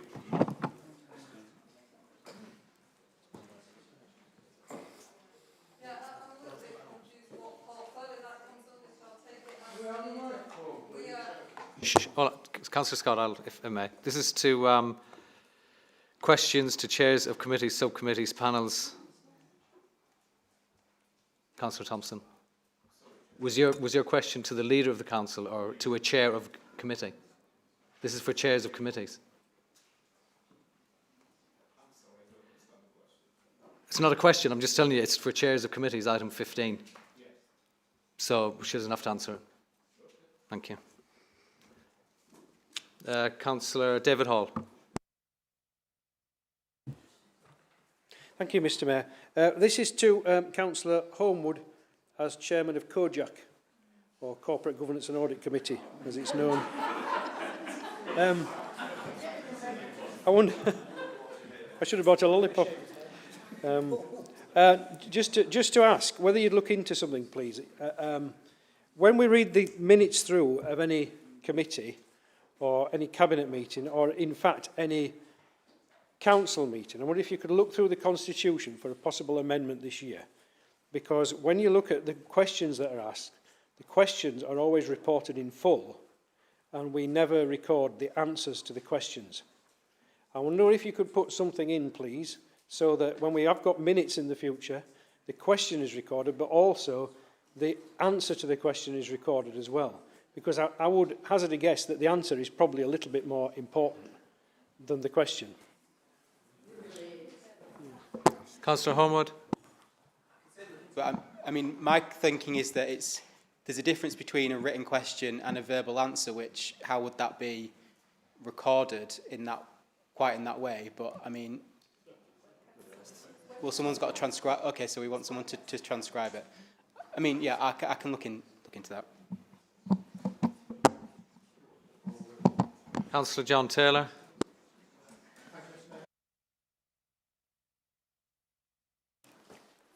Thank you, Mr Mayor. Sorry, I was speaking before it was ready. It's a question to Councillor Scott as the Chair of Personnel Committee. So at the moment, there's a lot of vacancies that are being held back, and I understand why that is, and that's part of your solution to bridging the gap in terms of funding. But clearly, we've had a lot of talk tonight about sustainability. That's not a sustainable position. How are we going to resolve that in terms of, there are things that aren't getting done now because the staff aren't there, because we're holding over the vacancies. What's the plan you have for remedying that? Because obviously, the longer that runs, the worse the services are going to get for our residents, and the more pressure we're potentially putting on our employees that are still here, that are trying to do the work of a larger team because they're carrying vacancies. Thank you. Thank you, Councillor Taylor. Councillor Scott. Thank you, Councillor Taylor. As you know, we are we're going through the transformation, and that does take time. But we've not to lose sight of the fact we're in this position because of the lack of funding, despite what's being said. But I do understand we need to have stability, but we're going to have the right services. I'm happy to take it away and have a detailed conversation and come back to you all, even in this chamber, to discuss it. But yes, we are going through a transformation, but you've got to be realistic. A lot of this is to do with the budgetary pressures that we have. Supplementary, Councillor Taylor. Yeah, here we go. It's probably one we ought to take to Personnel Committee, to be fair, rather than a bigger. But I do think we need to look at the two things about Are there particular areas of stress where we've lost that many staff in a particular area where perhaps the stress that we're putting on the remaining staff is becoming significant? And we probably could do with some information on what that looks like across the whole of the council area, because the vacancies that are being created won't be equal across all areas. It'll just depend on who's leaving and for what reasons. Thank you. Thank you, Councillor Taylor. Councillor Scott. I wasn't too sure if that was the question, John, but yeah, we're in this situation, we are overviewing it, but I've got to be clear here tonight that despite the position we are, and I'm chairing personnel, we are not involved in the operational minutiae detail. That is not a councillor's role in this chamber. You are not involved in operational, it's not that. Personnel, different with recruitment, but when it goes to operational. So what I wouldn't do tonight in this chamber is mislead anybody about anything. And the last thing we want is to say something in here that will have an impact on our workforce out there. So I think allow this transformational process to carry on as it is, and we'll take it up in the Personnel Committee. Thank you. Councillor John Lawson. Thank you, Mayor. Another question for Councillor Scott as in her personnel role. Well, I think the question I'd like to form for you is we are going to go to market for a new 151 officer and legal soon, and that's as part of the Personnel Committee. Now, I think what I'd like to hear from you are your thoughts about how we as a council justify the rates that we pay these officers, because it will undoubtedly attract some comment from certain parts of the world about how much we pay them, and isn't this a large amount that we're paying them. My own personal feelings are that we will struggle to find anybody to do a job without paying them the market rate. These are the market rates for the skills that we are employing. And I just wonder about your thoughts on that, please, because when we do replace officers of this calibre and with these skills, the worst thing that we can do is have people saying they're not worth it. Why are we paying them all that money? So I'd just like your thoughts on that, please. Thank you. Thank you. Thank you, Councillor Lawson. I think it's really important what you ask, and I do believe that you should pay the value and the worth and the market rates of somebody. And we're wanting the best for Kirklees, and to keep the best, we have to pay that amount. So the pricing grades and structure, that's in place, and we have to do it. And I just can justify it. If we've got the right people and the right calibre, that's the right amount. But what I won't have is people out there saying, well, they don't know what they're doing, they don't know what they're talking about. They're all armchair experts or keyboard warriors, aren't they? They're not living it. They're not living it every day. So I thank you. And I think it's very prudent what you're saying, John. We do need to be careful, but we have to get the right calibre of person, and you pay for the right person. Thank you. Councillor Gregg. Thank you, Mr Mayor. My question is to Councillor Gwynler with regards to her role on the West Yorkshire Police and Crime Panel, and she's obviously a Cabinet member as well.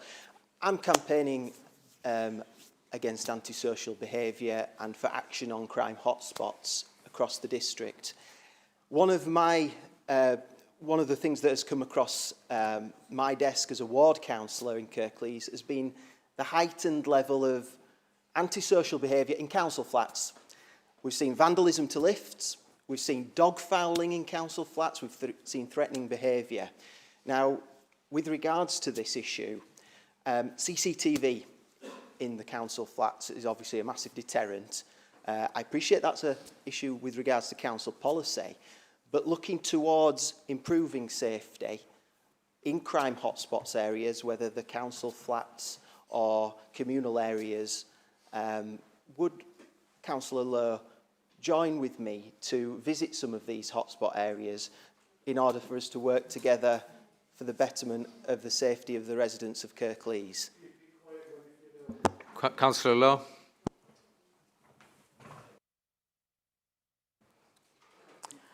Thank you, Mr Mayor. Thank you, Councillor Gregg, for your question. First of all, I'm not in the Cabinet. Oh, sorry. Okay, due to family ill health, I had to give backward on the Cabinet as much as I wanted to be in the Cabinet. I'm not sure whether it actually comes under my remit as a member of the Police and Crime Commissioning panel, because I think it's actually housing that should be dealing with this. Because obviously if I have any problems in my own ward, it's housing and community safety that I would look at approaching. So I think it's possibly housing that you need to be speaking with. Okay. Thank you, Councillor Law. Supplementary, Councillor Gregg.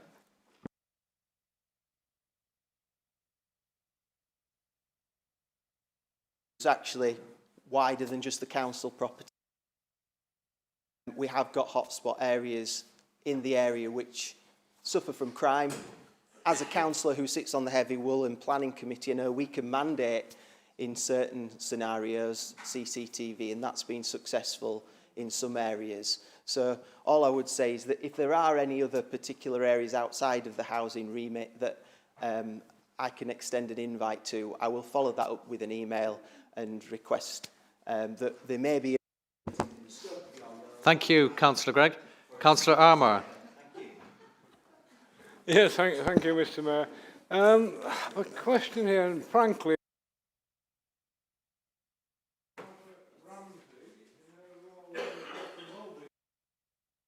to Soccer with the KAL. I'll ask Councillor Ramsey. Has any research or assessment been carried out about the likely health and well-being effects of the proposed closure of several leisure centres or the reduction of other leisure centre offers?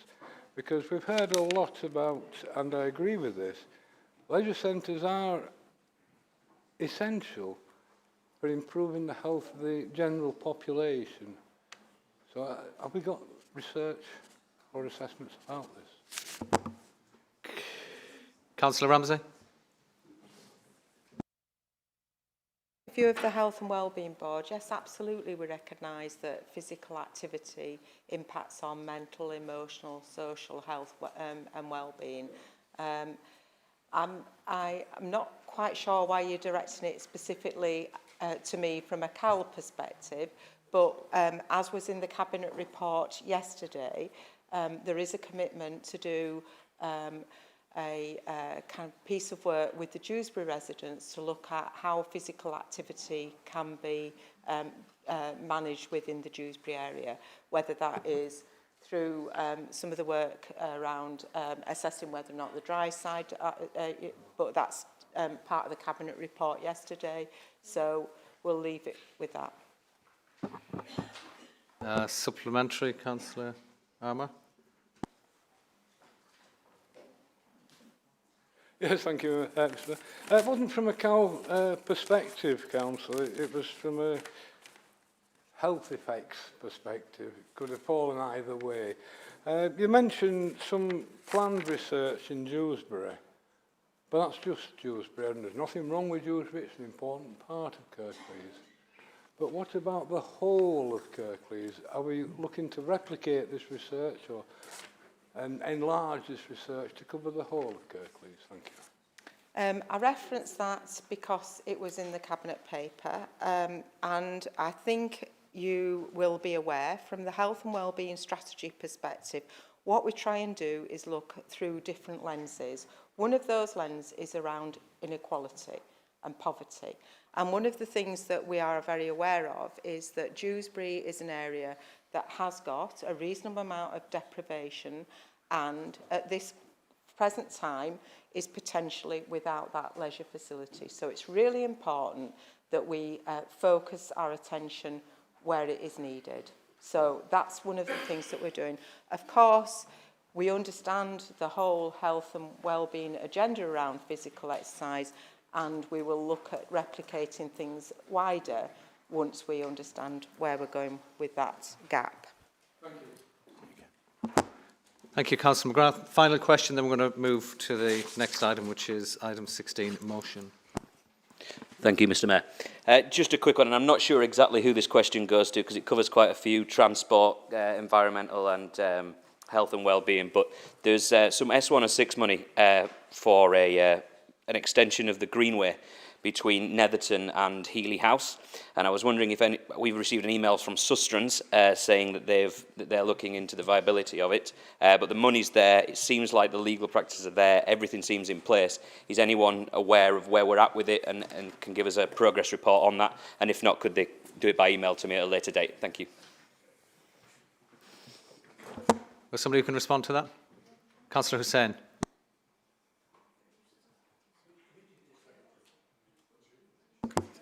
Out of courtesy, somebody will reply, I hope. Councillor Hussain, you're about to. Thank you. I will go away and look into that because I'm not aware of it. So I need to get the details. I don't want to mislead you. So if you give me a chance to come away and give you an email response. Thank you. Supplementary, Councillor McGrath, are you okay? Thank you. You're very welcome. Okay, item 16, motion under Council Procedure Rule 14 as to school uniform costs. Councillor Marchington.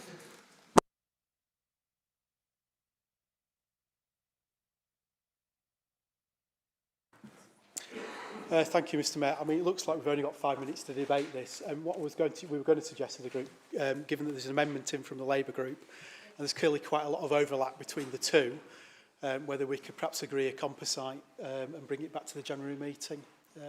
As long as there's time to debate it.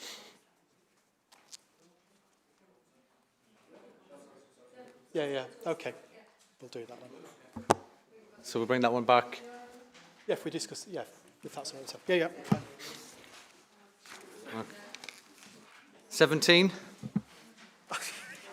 Item 17, motion under Council Procedure Rule 14 as to water quality and sewage discharge. Councillor Davies.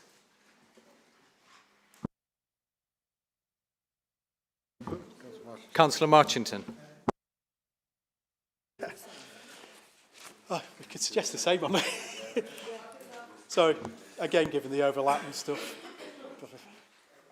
Yep, thank you. We're flying through these motions. Item 18. Motion under Council Procedure Rule 14 as to NHS dental contract reform. Councillor Davies.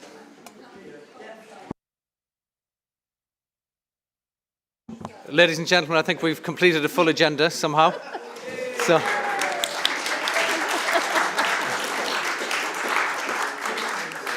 much to our surprise. That leaves me just wish you all a very happy Christmas and peaceful New Year. Thank you all for your attendance, your contributions. Have a safe journey home.